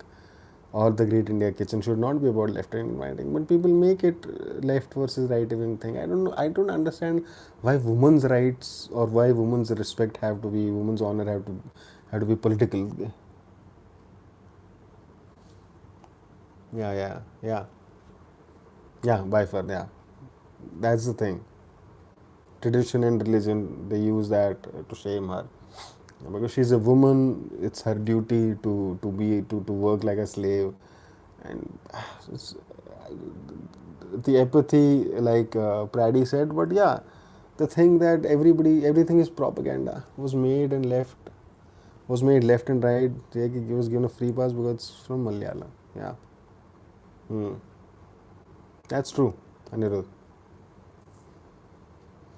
This argument still holds. Like, why? Like, I mean, it's a Bollywood film, so people are calling it prop. So I lost the count of the number of people. If you think modern human being, you will acknowledge that what Thappad address is not political at all. It's a lot more intimate and sensitive than what it's made out to be. Exactly. People are just super offended that how can a woman ask for divorce just because her husband slapped her? I mean, that argument doesn't even make sense because it's a Malayalam film, it didn't reach masses. Hmm. No, I think Anirudh is right. It even if it did not reach masses, but even the ones that the people who criticize Bollywood for wokeism, who hate Thappad, even those people, some of those people have watched Great Indian Kitchen and they have no such issues with the film. I saw some right wing. I have not met one anonymous. I have not met one right winger who is not offended by Thappad. Forget liking or disliking. They are offended by the mere existence of Thappad. Did you observe GIG's religion and tradition, which are Hindu? They are a Hindu family. No boycott of that. Yeah, yeah, yeah. Which is what actually there was this one thing I liked about Darlings, this Alia Bhatt film. The whole thing was it did not try to bring religion into anything, and there was no discussion. Some leftists said that it normalizes Islam or Muslim religion and all, but I liked this. This is one thing I liked about Thappad, that there are Muslims, all the characters are Muslims, but then there is no Hindu who is either evil or who is a golden-hearted man. It did not have any such angle, Hindu and Muslim. That was one thing I liked about Thappad. Oh, sorry, Darlings, whatever the name was.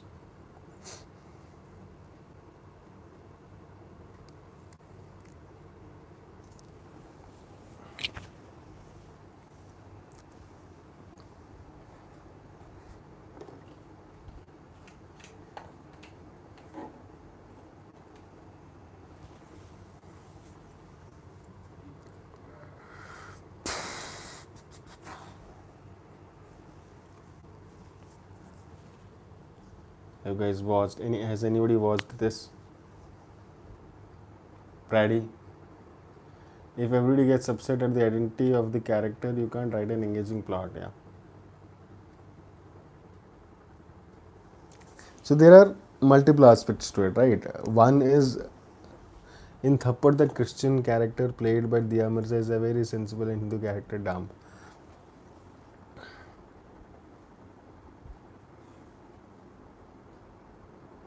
Who's the Hindu character? Who's the dumb Hindu character? I think they're all Hindus except for the Amrza, right? But then, yeah, I mean, I did not see that aspect.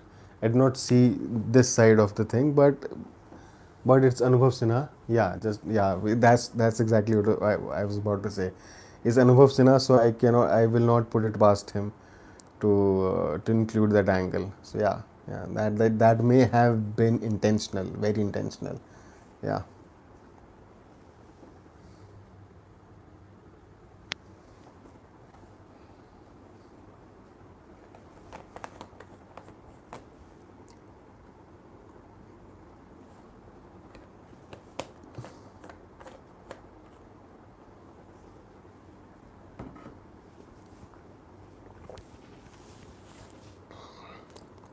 The problem is all the decent filmmakers in India in Bollywood. Guess the only Anubhav Sinha movie with no propaganda. I mean, Anonymous did point out one element, and I think I agree with him that there is this one super intelligent, sensible woman, and she happens to be a Christian. So yeah, that's very subtle propaganda, and that's very typical of Anubhav Sinha. Yeah. No, but Anubhav Sinha wasn't always like that, right? Do you think that some Hindus aren't dumb? Everyone is dumb on some level. Why should a single character trigger so much hate? You can't write a realistic character that says root box. No, no, I think I agree with Anonymous there. The thing is, I think it was done, it may have been done with that intention. I know what you're saying, Praddy. I agree with you. I totally agree with you. But I also agree with Anonymous because Anubhav Sinha may have done it on purpose. Right? You also know it. He may have very well done it on purpose. Uh,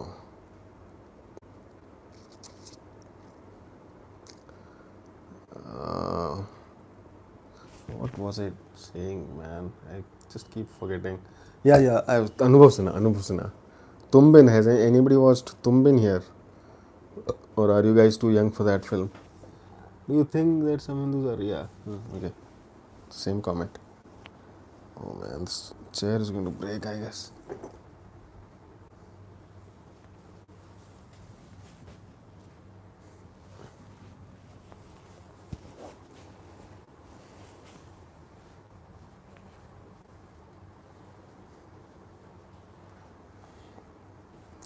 I feel so much better today. Every the Dule film that I've seen is a propaganda.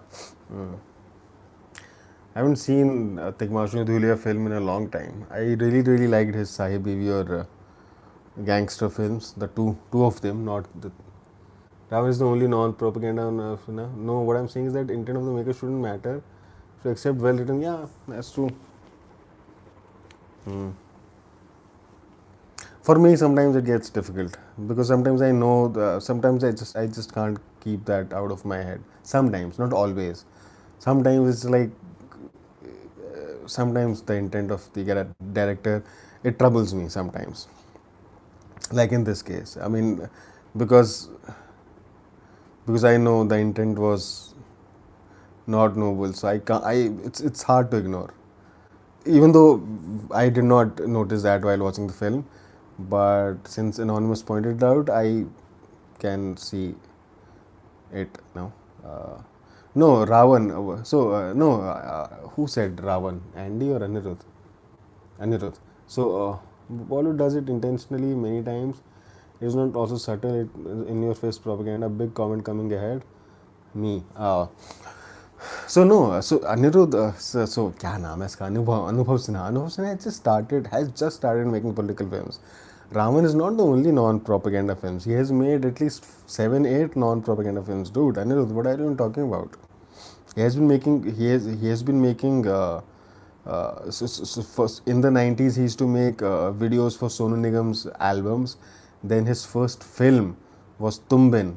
Tumben is probably my all-time favorite romantic film and one of my all-time favorite films. Like generally, I love Tumben.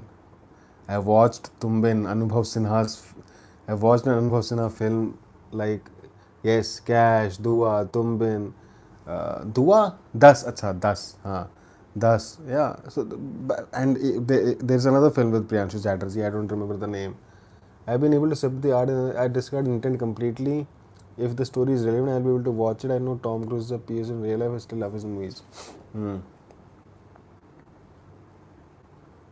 Hmm. Yeah, but he does that thing does not seep into his movies, right? And also he used to be Rohit Shetty, Bhansali, and Rajmouli at the time. Yeah, but that is not shown in his movies, right? The thing is, I am able to separate the artist from the real person. I think you know that by now.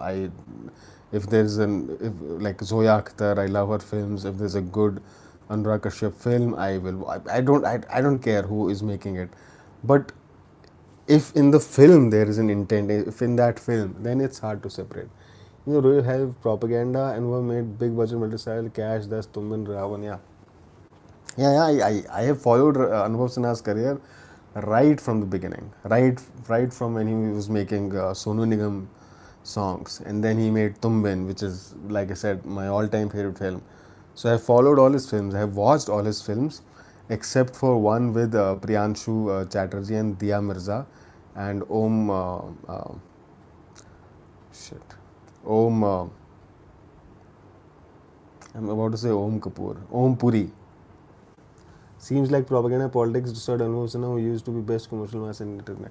No, I won't say that because he was nowhere, right? Andy, who he was nobody nowhere to be seen. Anubhav Sinha was a flop director, man. Nobody gave a fuck to Anubhav Sinha. He has done it. It has given a new lease of life to his career. He is now considered one of the top directors. Like how many Indian film directors, at least Bollywood film directors, have redeemed themselves or gotten a new lease of life after 20 years in that industry, in their industry. Nobody. Thus, same with Polanski or Allen, especially in Woody Allen films. An older man routinely falls in love with a much younger woman. It's what he did in real life. The catch is they are good films. Tumbin, Das and Cash. No, Paddy, we're not talking about that. No. I think you're talking about something entirely different. You're talking about something entirely different. That's not what so yeah. I don't care the aspects you mentioned about Woody Allen films. I actually like it. I find it interesting that even if there was a link between the two, I find that fascinating. It's a different thing. I'm saying there is this nice human being in your film who's the most intelligent person of all. Anubhav Sinha's career. Yes, it said Anubhav Sinha's career. Singham also had propaganda and Suryavanshi University was constantly making a statement that every Muslim is not criminal. Yeah. Though Suryavanshi is seen as a right-wing propaganda by everybody, not a left-wing propaganda. Uh, what what was I saying? Propaganda saved his film. Tumben, Cash was super hits. Thus and Cash was saved. So yeah, Praddy. So the thing is, in Thappad, there are people, there are stupid people, there are bad people, people who make mistakes, and then there is Dia Mirza.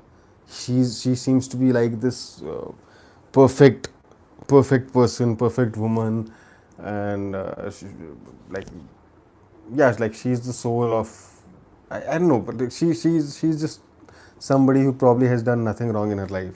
That character, and she is a Christian, which is okay. But Anubhav Sinha made sure that this character was not a Hindu. That is what that's what we are saying. Did not cross the line in religion propaganda. At least they showed terrorists as Muslim. Only thank God for that. The fact that he had to make a statement like that shows how divided and tribal a society truly is. Of course, all Muslims aren't criminals. There's also a Rohit was constantly making a statement every Muslim is not a criminal.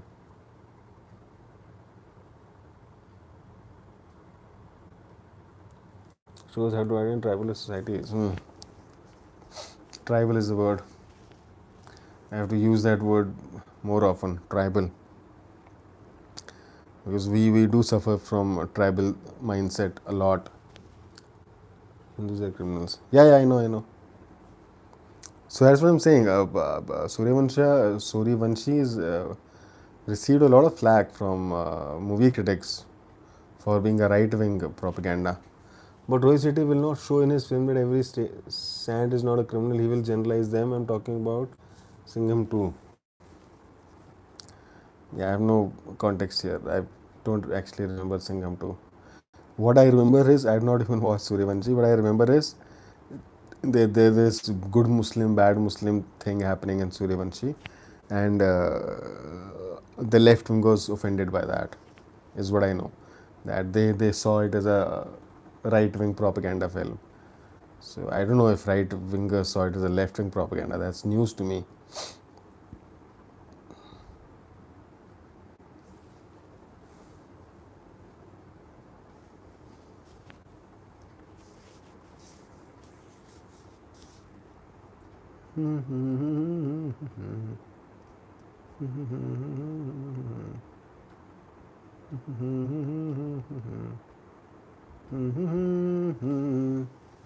These national movies, left or right wing movies? Nationalistic are right wing. Like the common definition. The films are extremely superficial, dude. No point in trying to find subtext. What you see on screen is you can take it at face value. I was not right wing or left wing. Rohit Shetty was trying to show himself neutral. Hmm. Yeah, I know what Rohit Shetty was trying to do. I'm just saying the narrative out there was that it's, and I totally agree with Prady. Left wing is hated Survanshi, is what I heard, yes. But like Prady said, I mean, you don't have to think too deeply about Rohit Shetty films. I mean, yeah.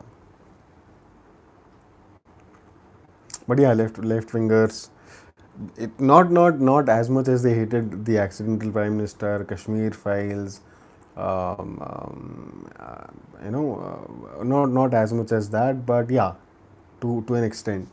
Films company actually asked Rohit, why aren't Hindus bad guys in Survanshi? I lost my thoughts. They did. Wow. Uh, why am I not surprised? So this Rahul Desai guy, that guy is such a sneaky little bastard. He go and check it. It's real. No, I believe you. Film companion. Uh, so this Rahul Desai guy from Film Companion is such a sneaky little fucker. He will Vikram. Oh, I'm super fucking hyped for Vikram Vedha. Any sane person hates. I'm centrist and I hated it too. It's a badly made film. He defended by saying any Muslim man saying Hindu. Yeah, I know that. I know that. He said that nobody objected that all my previous films were had Hindu villains, but why now that there is a Muslim villain? Though that argument is flawed. That is not a very sensible argument, from what I know. Yeah, I don't want to watch original. I want to go into this film and totally blind. So that argument is flawed because all his previous films, they were not mentioning like there are good Hindus, bad Hindus. They were not. The religion was not part of their story, of the narrative. But from what I know, based on all the conversations that happened, that this film does talk about religion. So this film talks about good Muslim and bad Muslim. So his defense, Rohit Shetty's defense was flawed. I think that did not make sense. But then that's not the only side. The fact remains that, let's not get into that. But yeah.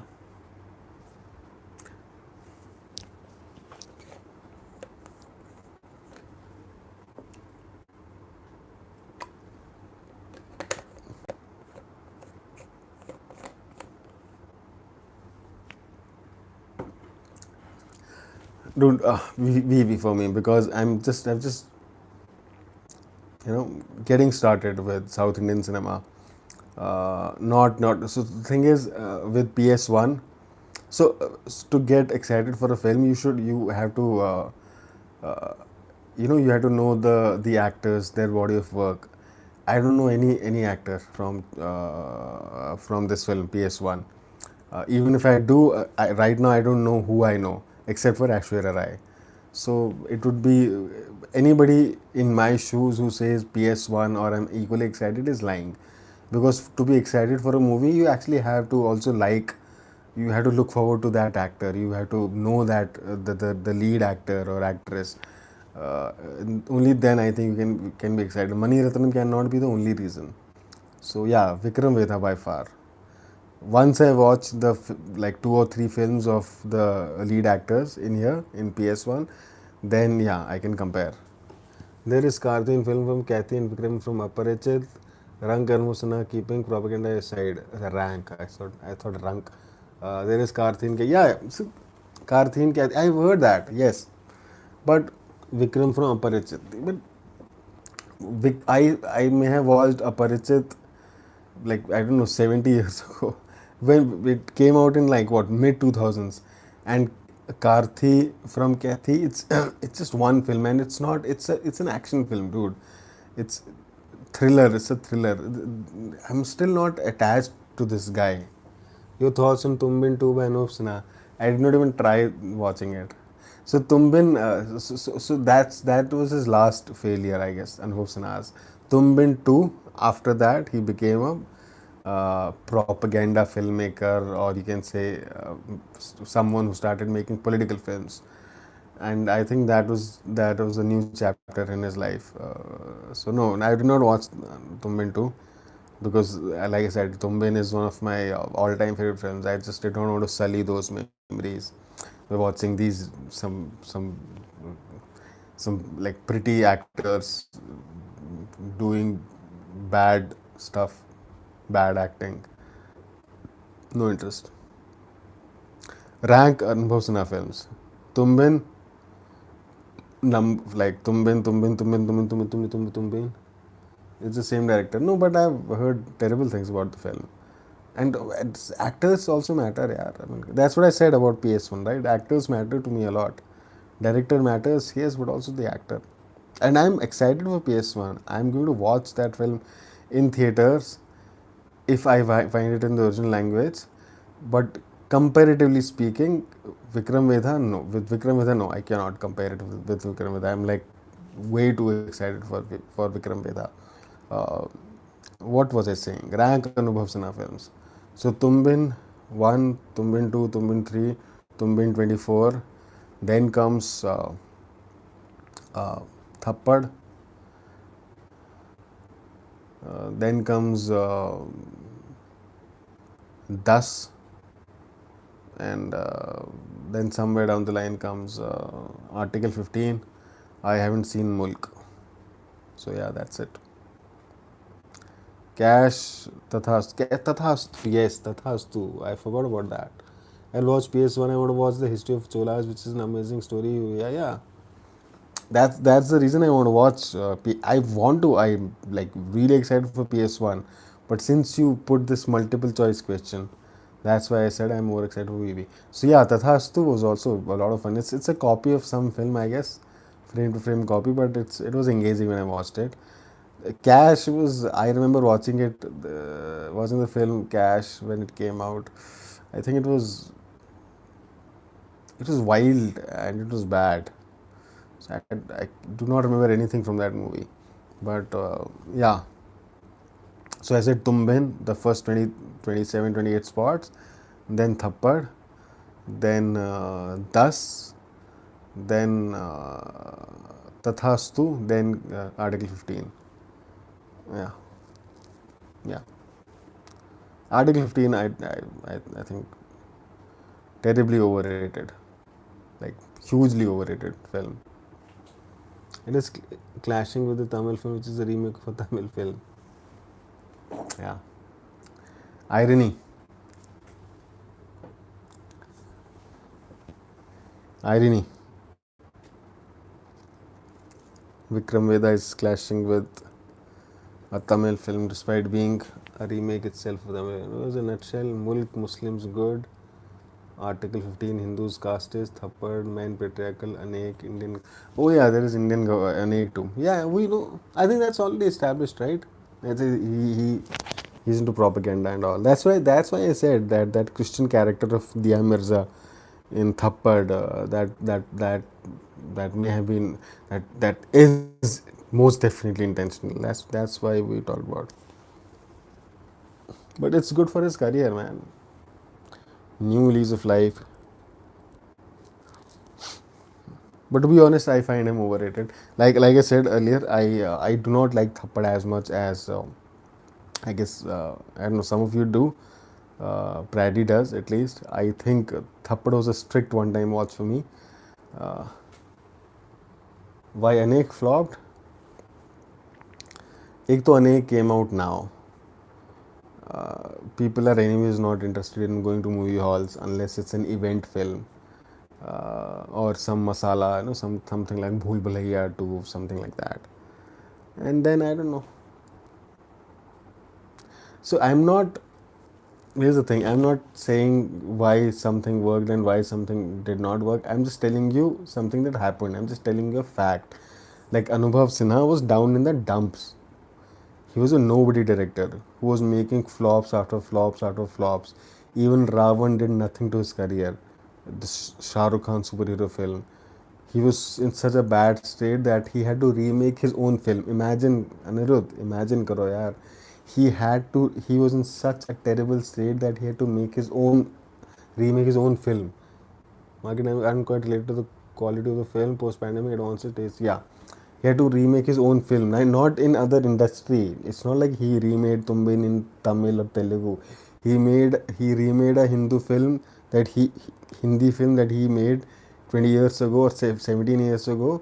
He remade it into another Hindi film because there was nothing. He ran out of stories to tell. Nobody was watching his films. I can flip the narrative and ask why a crap film made 200 crores at the box office. Yeah, correct. I'm watching Thappad to see Tapsi get slapped. Yeah, this is just one slap. This is just one slap. And I'm pretty sure if you're watching Thappad to see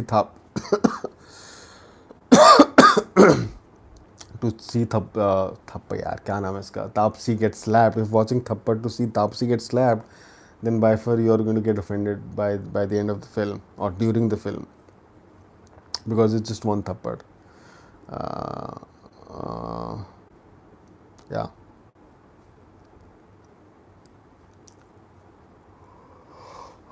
So I was saying, so if I find leftist filmmakers includes Anurag, Anubhav, Tigmanshu Vishal, Vikramaditya Motwani, Hansal Mehta, yeah. So I was mentioning that, right? Like all the decent filmmakers in Bollywood, they're all leftists. They all of them. But still, Ravan, one of the biggest movies that I'm sure he got chances. Why did he remake his own film? Ravan was panned left, right, and center. And like when I watched Ravan, I'll tell you when I watched Ravan because I told you I followed Anubhav Sinha's career right from the start because of Tumbin and Sonu Nigam's albums. Yeah, correct. Hansal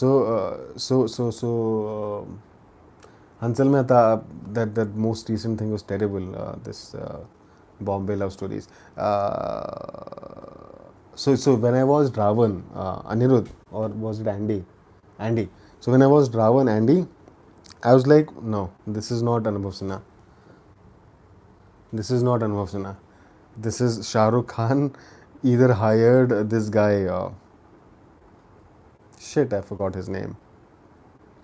The guy who made like films Fir Bhi Dil Hai Hindustani, Aziz Mirza. So I was like, this is not Anubhav Sinha. Ravan was, I'm pretty sure Ravan was, no, I'm not. I'm pretty sure Ravan was, there was not even 10% input of Anubhav Sinha in Ravan. Pretty fucking sure it was either Aziz Mirza, who wrote Ravan and directed Ravan, ghost directed Ravan, or it was Shah Rukh Khan himself because that film screamed Shah Rukh Khan of the 90s, Shah Rukh Khan comedies of the 90s. It literally, it everything about Ravan was Shah Rukh Khan comedies of the 90s, especially the ones made by Aziz Mirza. Fir Bhi Dil Hindustani, Yes Boss, uh, and some more movies before that. Chalte Chalte, same comedy, same dialogue, same everything. So I have huge doubts that Anubhav Sinha had even like 5% contribution in that film. So yeah, so maybe everybody knew it. That's why he did not get any benefit out of any money that Ravan made. I don't know if it made money. I thought it was a flop. That's why Shah Rukh Khan never came out with a sequel, right?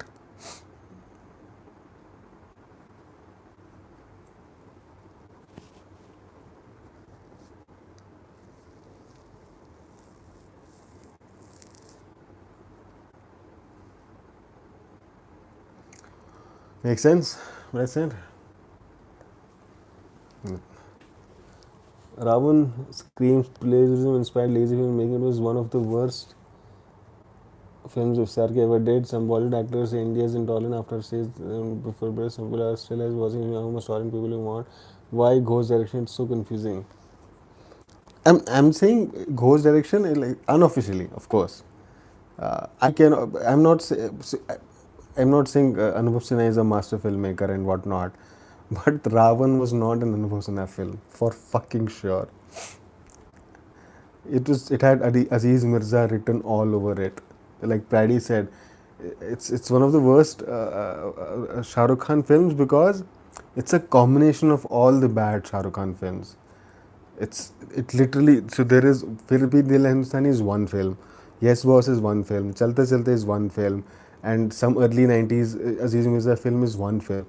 Ravan is an amalgamation of all these films. It combines all the bad parts of those films, all the terrible jokes of those films into one film. That is Ravan.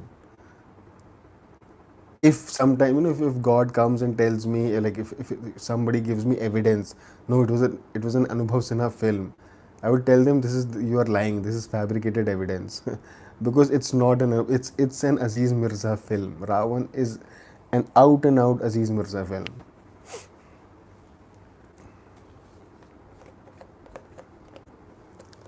Andy Anubhav Sinha did not have creative control of the film, either on the writing table nor on the set. Is how SRK would want to see himself on screen.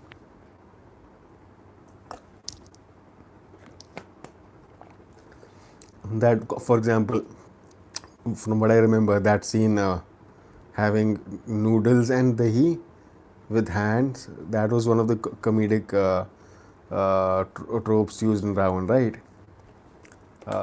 That's Shah Rukh slash Aziz Mirza. That's typical Shah Rukh slash Aziz Mirza. I mean, as smart, as bright, as unrealistically intelligent as Shah Rukh Khan is in real life, based off on what I've seen of him in interviews, Maggie and Kurt. Yeah, he's all of these things. But Shah Rukh Khan in his films, like how his the jokes that his films have, oof, man, unreal, unreal. There is absolutely, like, Shah Rukh Khan of real life is here, and Shah Rukh Khan of films is like down somewhere. I don't know where.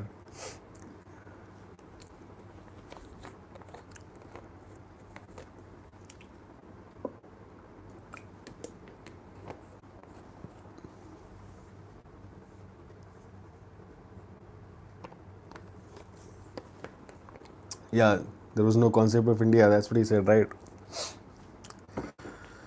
I don't actually. I remember a lot about that statement, but I think he was trying to make some other point. I actually don't remember much, because I had thoughts on this when he said that in that interview to Anupama Chopra.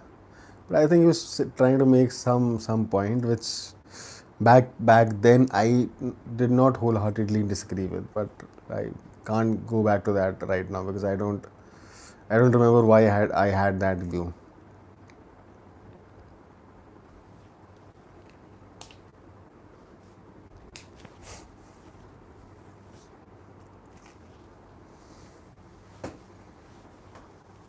Finally, a political question.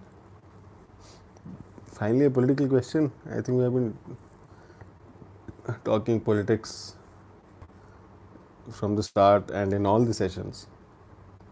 It comes down to politics, which is fair. Uh, I love to talk about politics in Bollywood. It's the most illogical statement. How can it anybody Indian justify it? Yeah.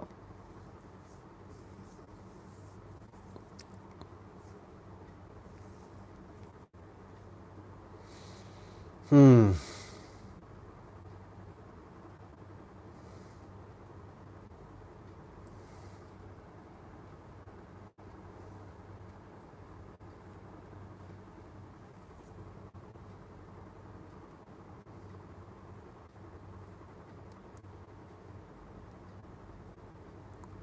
Shah Rukh Khan. All my movies. I am a dumb guy. Happy New Year. Hold my beer. Not watched Happy New Year. I watched once. Oh shit, man! I have watched one scene from Happy New Year, and he says he's a history buff. Yeah, Saif Ali Khan. Yes, he does that. He does say that. So remember one scene that I watched from Happy New Year because it was airing on TV, and that scene is this guy Sonu Sood, where Shah Rukh Khan is instigating Sonu Sood and he's beating up some guys. उसके कान से धुआं निकल रहा है. He's saying, "Oh, इसने तेरी माँ को ये बोला, इसने तेरी माँ को गाली दी." And Sonu Sood is like, "Oh man, that scene." I was like, "Shit, man!" Like, look at what family Saif comes from. I was like, "Shit, man!" Was this scene, not screened by anybody? Like, how many people like watched that scene before that film was put out for the world to see? Whole movies like that. Oh shit, man! It was, oh man, it unbelievably bad, unbelievably bad.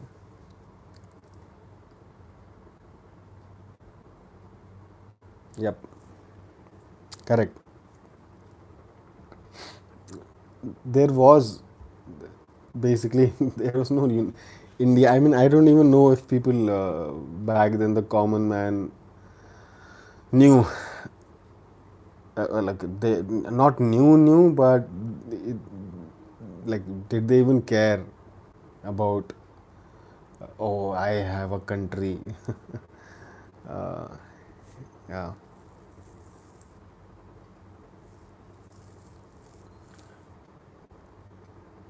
uh,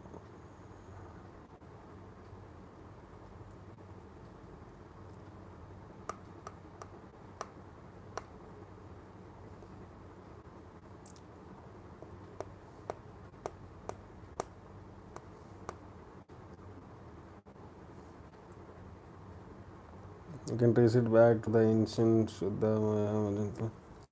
We're always divided, always fighting concept. Yes. What else can we expect from a person who keeps his kids on the name of the Mughal emperor? Yeah, anonymous, you're not reading what Praddy.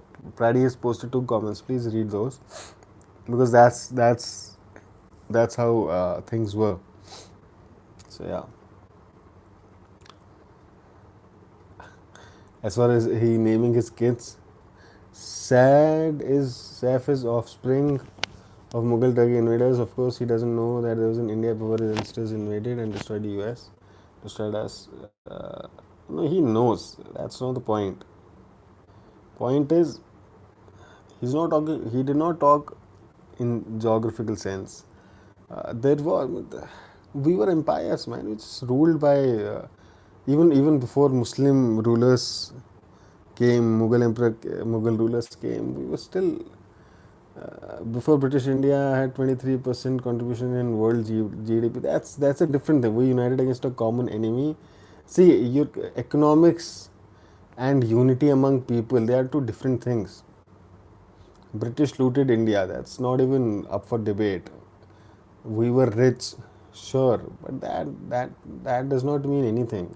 That does not mean we were united. We were Indians. Nobody, people did not care about nationalism. People did not care about their national identity back even before Mughals came. or even after Mughals came. Mughals destroyed India and all of that. That's true, but it's not like we were these proud Indians and all before that. Yeah,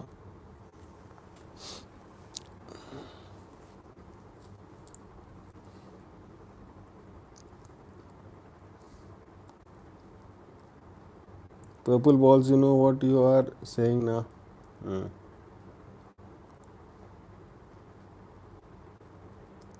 Purple balls,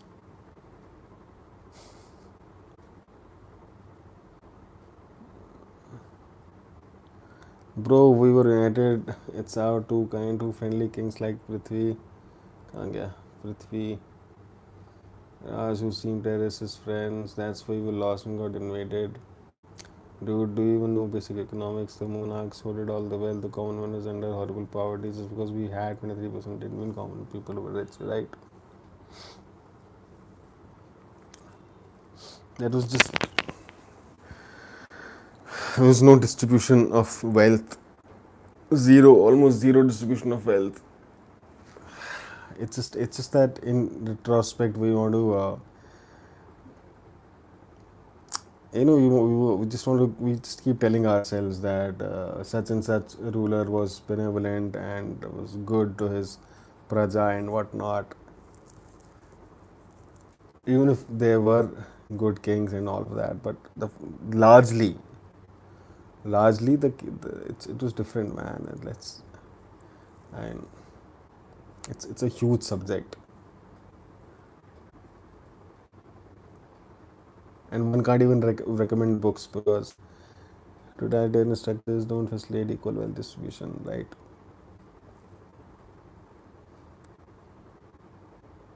That's what they were.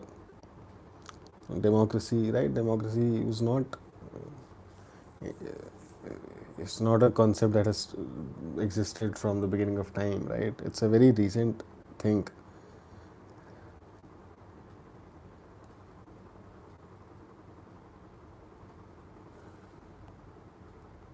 Everyone in India is rich at that time. I don't want to even justify this illogical statement. Okay, yeah, let's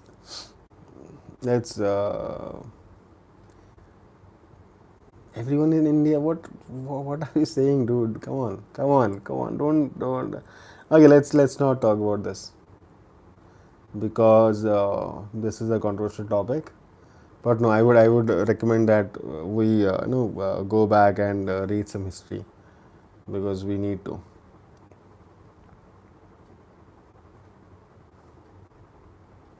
India, Bharatvarsh was super rich, but it was not exactly Bharatvarsh. It was just some like very few people.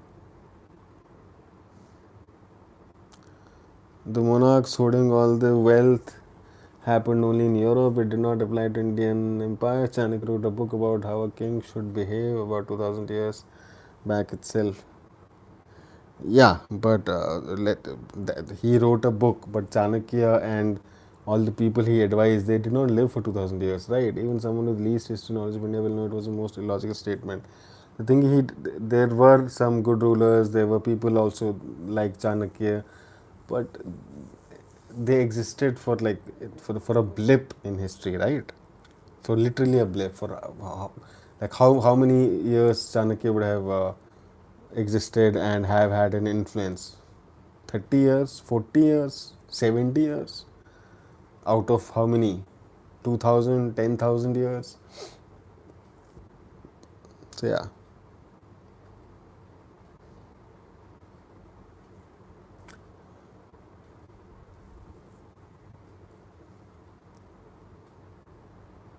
and it's pretty safe to assume that Chanakya wrote that book 2000 years ago. But I mean, do you really think that every other ruler swore by that book? Like Chanakya ने लिखा है तो मैं तो ऐसे ही करूँगा. Come on, let's not be naive. Distance before British insult to our freedom fighters. How can people justify such statement? Sad. Hmm.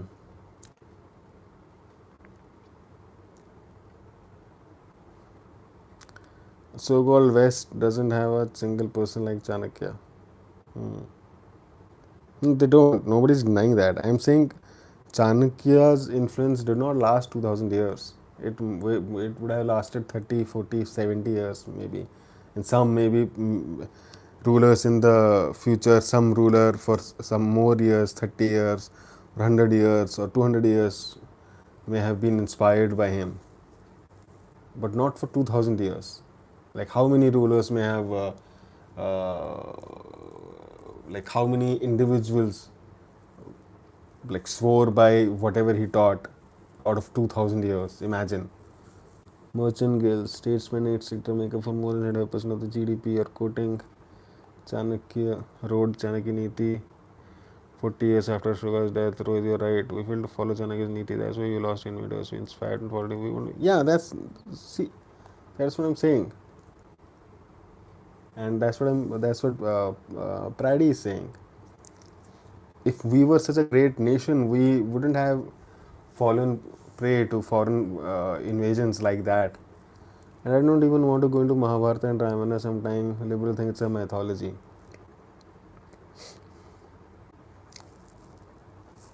Yeah, I think the discussion is getting too political because clearly there is disagreement between different people, and it's also I think political discussions should happen around present events. That's something I've always believed in because you can dismiss other person's argument or you can counter other person's argument based on facts that are present right before our eyes.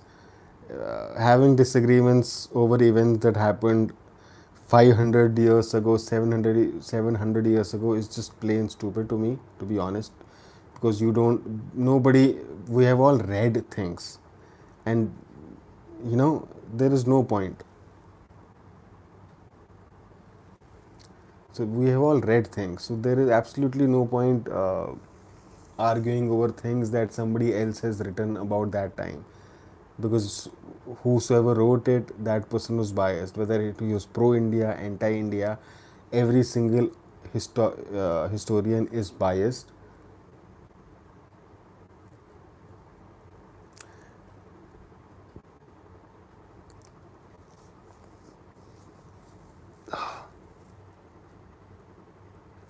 Not getting it. I think you're ignoring the maths, anonymous. You're totally ignoring the maths here.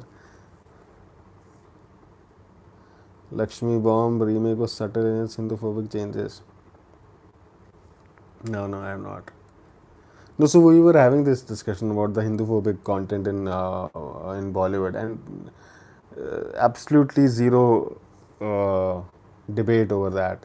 We had this lengthy discussion before you came that how Hindu phobia is like hugely prevalent in Bollywood, and they take great pride in it. And there are all these filmmakers, Anurag Kashyap, Vishal Bhardwaj, uh, Hansal Mehta, and all of these people who thrive, Anubhav Sinha, who have made careers out of Hindu phobia. That's not even up for debate. That's why I said like we can still have the discussion over that because this is happening right before our eyes. But to disagree and agree and say, no, you are wrong, you have no idea over something that happened 700 years ago, that's just plain stupid. Let's ignore it because clearly I and Praddy have a view, and I guess most of you have a view, and we have opposing views. But there is no point discussing, debating over that. Again, this is a matter that happened at least 500 years ago, to 2000 years ago, 10,000 years ago, even before the agricultural revolution happened. Industrial revolution to chalo 200 साल पहले हुआ. Even before the agricultural revolution happened, we can trace back everything to when Africans were walking on savannah, right? And when they came out of Africa and started settling in Europe and Asia and whatnot, we can trace everything back to that time. Like अगर हम 500 साल पुरानी बात करें, then why not 50,000 साल पुरानी बात? Yeah, exactly. That's not what he's doing. He's not disrespecting Shivaji Maharaj, Rani Lakshmi Bai. It's just a matter of simple maths. India's history is not 1000 or say 800 years old. Come on, anonymous. It's as old as the time itself. Even if we have Chanakya as the starting point for our debate, that's 2000 years old. 2000, can you picture how many 2000 Rani Lakshmi Bai, Shivaji Maharaj, they're just a blip, man. Come on.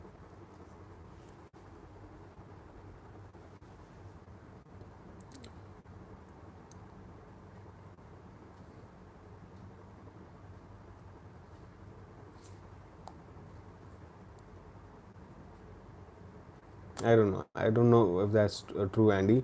Also, anonymous. Bharat, it's not even, it was Bharat, the system of India was very different in comparison to other countries, but you cannot say there was no existence of India. So, yeah, maybe that's how Saif meant it, that from the current structures that apply to the world right now, they did not apply. That's not how India was structured, that how it's structured now today. That was not the case back then. India is a modern concept. If you just said Bharat, I would have wholeheartedly agreed with you. Yeah, India is a modern concept. Bharat and India are two different things. They are today same. It's just a matter of difference. One is Hindi, English. But historically speaking, India and Bharat are not. They are two different things.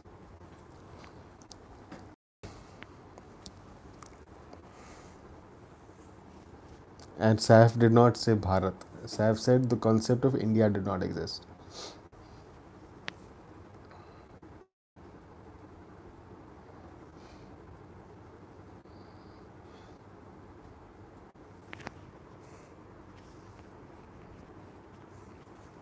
You're saying that it's the most logical statement in terms of facts.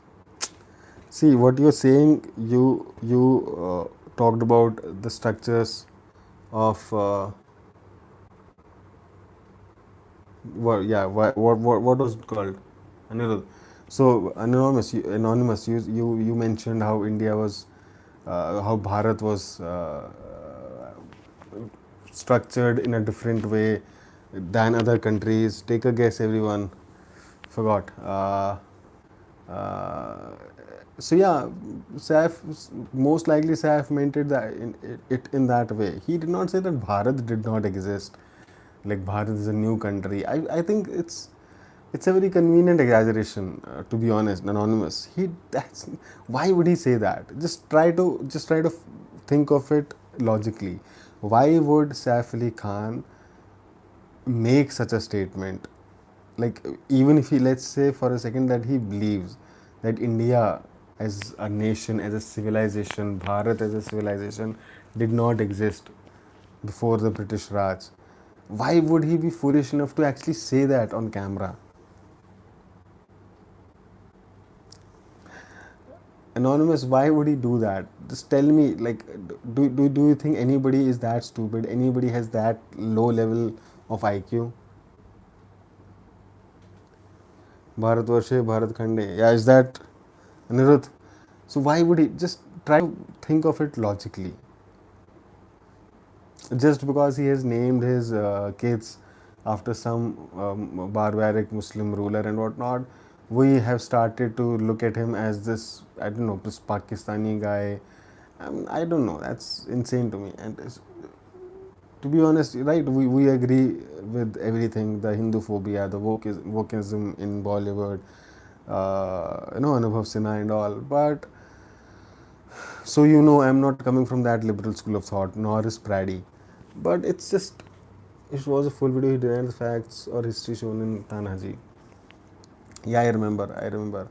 He did not say that all of it was fiction. He said part of it, maybe. He said, yeah, he said something of that effect. Yeah, that it's fiction.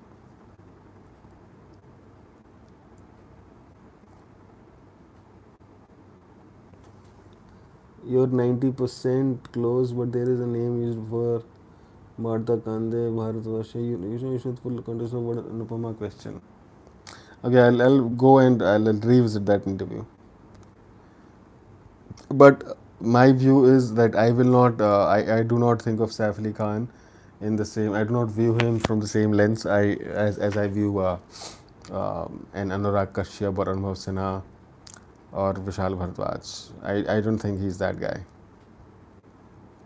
I'm like pretty sure of that. He made some historical statements. He has made some statements about India's history that is up for debate. Yes, Film Companion is not the place. If somebody likes to be intellectually stimulated, Film Companion is the worst place for that.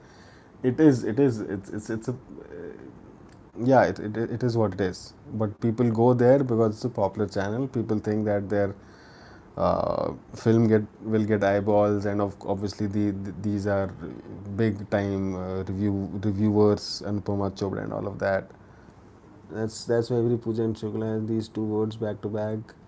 Jumbo Dvipape followed up by Bharatakaran. What debate, bro? I have a straightforward statement. What do you meant? No, it is not a straightforward statement.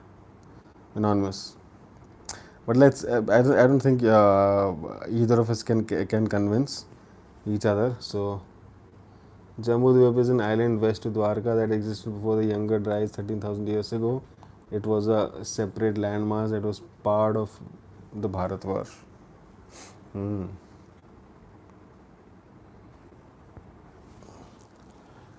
And we also know what Saif said about Ramayana. What did he say about Ramayana now?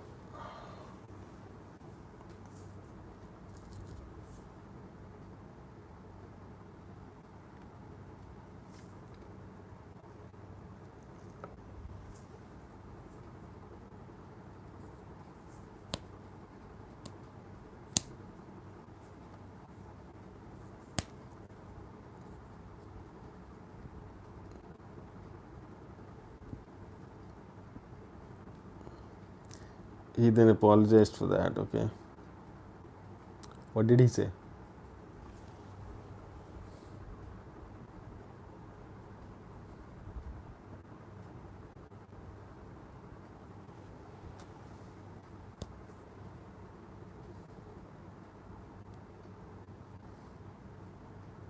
Hmm.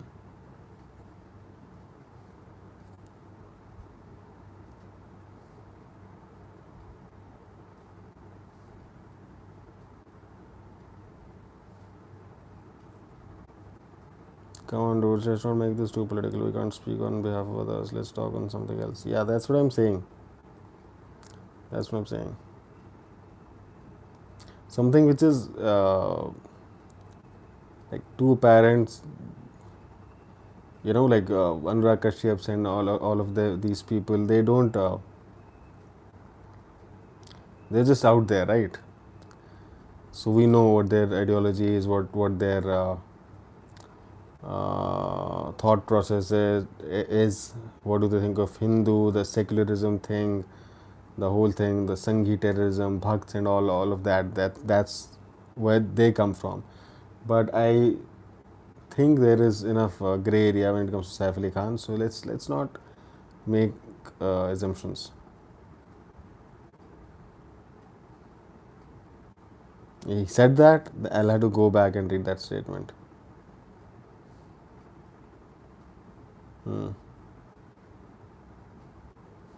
I'll have to read that. I mean, there is nothing political about taking now Indian history. You should know.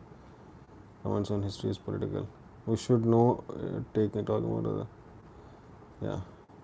But this is political, right? Yeah. So I'll have to go and read that statement, the whole thing myself, because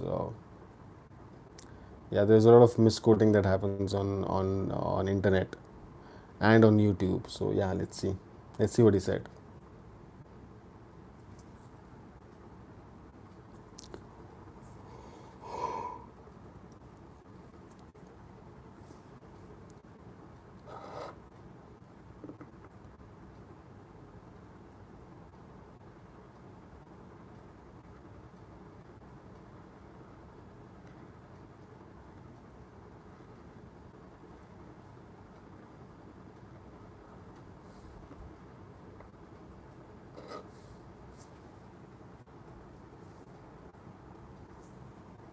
What misquotings he said is straightforward. Like I said, I don't know. I will read.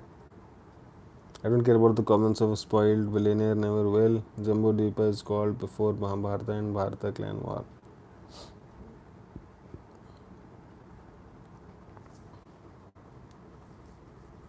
Yeah, let's talk about something else now.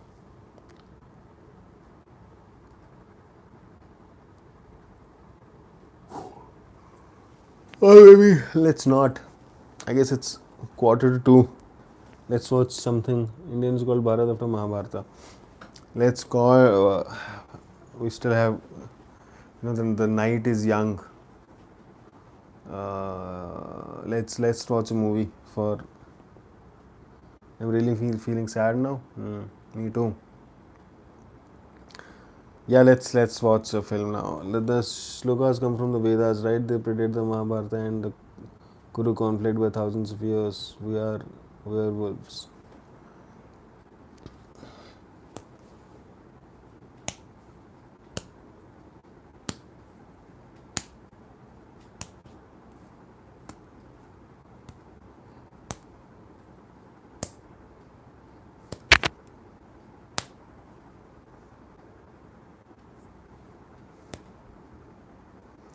है खूबसूरत ये पल सब कुछ रहा है बदल.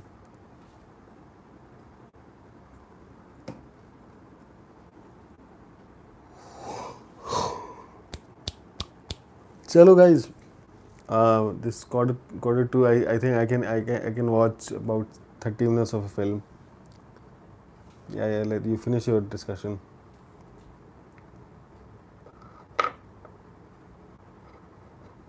Yes, Thanos has knowledge on multiple subjects, on a lot of subjects.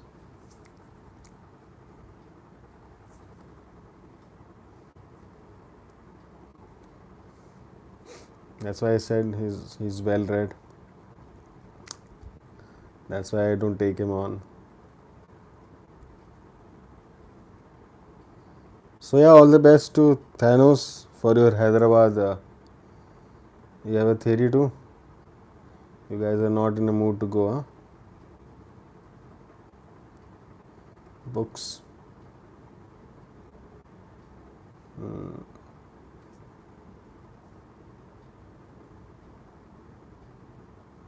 Dude, come on, Andy. ये टाइम मिला है तुमको रात को 2 बजे.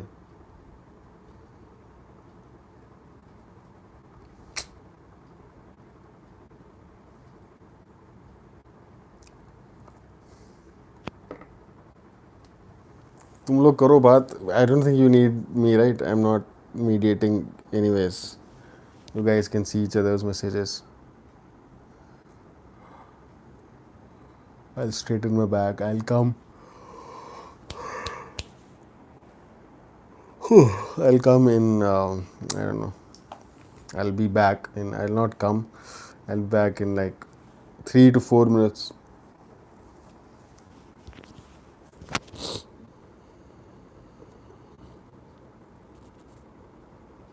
Yeah, I think the first battle happened between Bharata clan and some other clan. The Bharatas won, and that's how we are named Bharatvarsh. Dude, we are still on it. कुछ कुछ नया discuss करो यार. तब से नाम ही discuss हो रहा है. कब इंडिया का नाम भारत हुआ, कब पहला नाम, दूसरा नाम. Yeah. Oh man, I just get my back.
चल रहा है कुछ ना कुछ.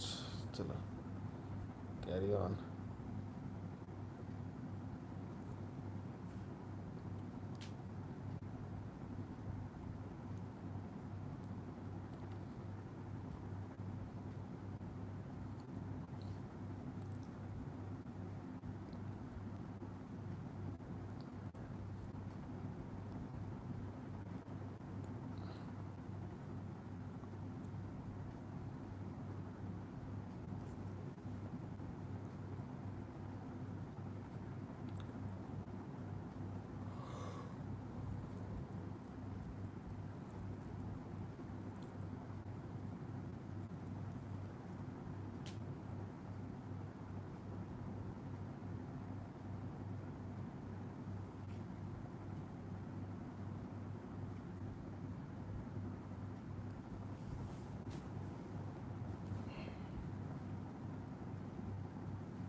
क्या चल रहा है कुछ.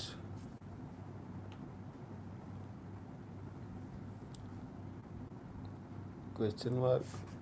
For me. There's a question mark for me. Anirudh. Oh wow. Nice.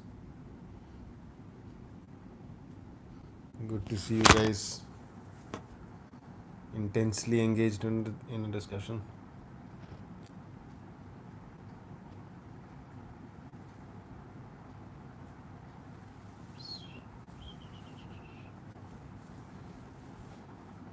Rohit, कल को अगर तुम्हारा इरादा हुआ मेरे घर डाका डालने का, तो तुमको तो पता है पूरा मैप है मेरे कमरे का.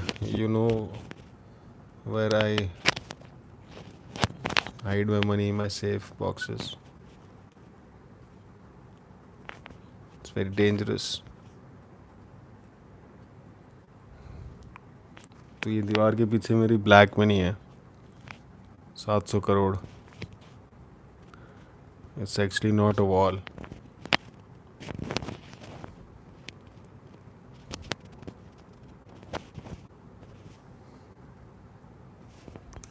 भाव ही नहीं दे रहा है, तो मुझे सामने आना पड़ेगा. अरे यार, what the hell? Rohit Raina, I am too lazy for it दो. Dude, it's too much money. It's too much money. Hyderabad, you will have your own mahal in Hyderabad.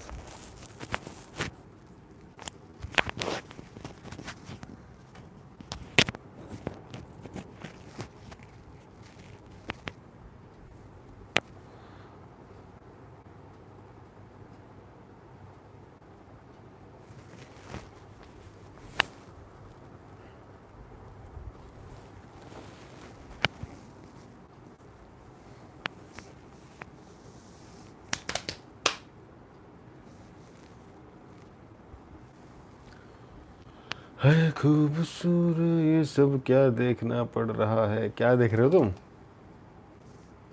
कुछ भी नहीं देखा तुमने?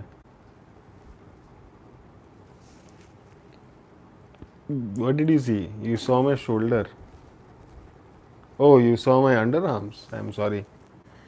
I did not. Yeah.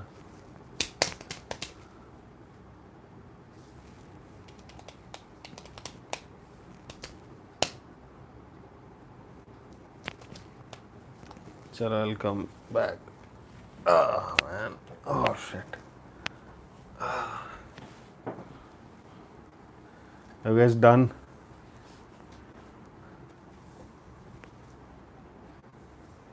You guys should seriously meet up in Hyderabad. Hmm. Is Anonymous there? Is he reading it? Anonymous, are you reading it? No?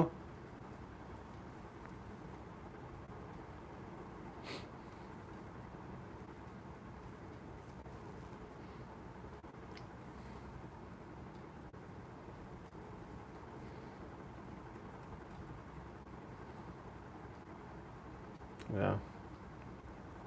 History के बहाने phone number मांग लिया Andy ने. Slick Andy, very slick.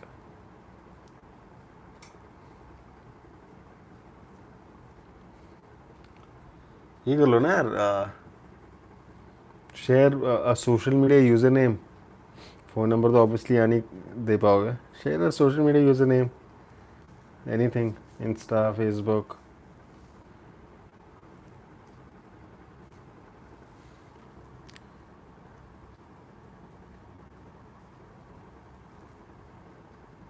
यार social media, Thanos.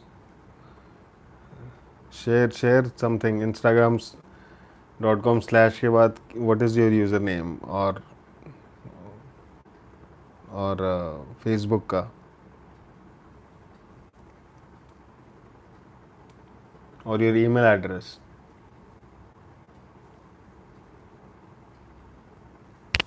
मेरी आवाज़ आ रही है क्या?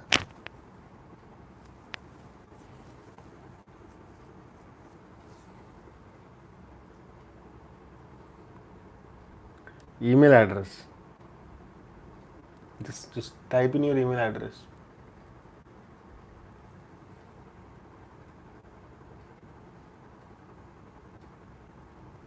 If you share your email address, I will share those Nigeria. Okay, I'll share with you all the prize money that I keep earning from those Nigeria wale contests. Like I have about, I don't know, 100 million something, 100 million pounds something Great Britain pounds in my bank account in Nigeria. Yeah, yeah. Not the prize money. Yeah, prize money. Yeah, that is prize money. Either that or somebody from some country in Europe keeps, they keep putting me in their will. Yeah, yeah. Nobody is judging you.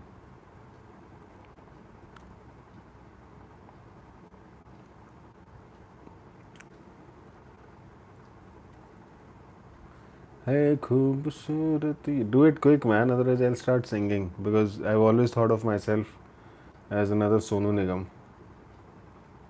उसकी आवाज़ में दर्द है और मेरे गले में दर्द है. ये दोनों चीज़ें एक है भी और नहीं भी.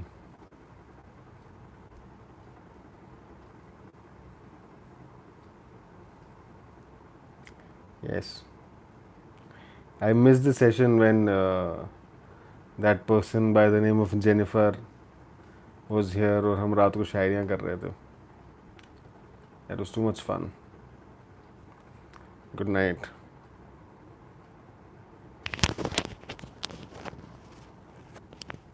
I'm wondering if I'm even being heard right now. चलो ठीक है. Good night, guys.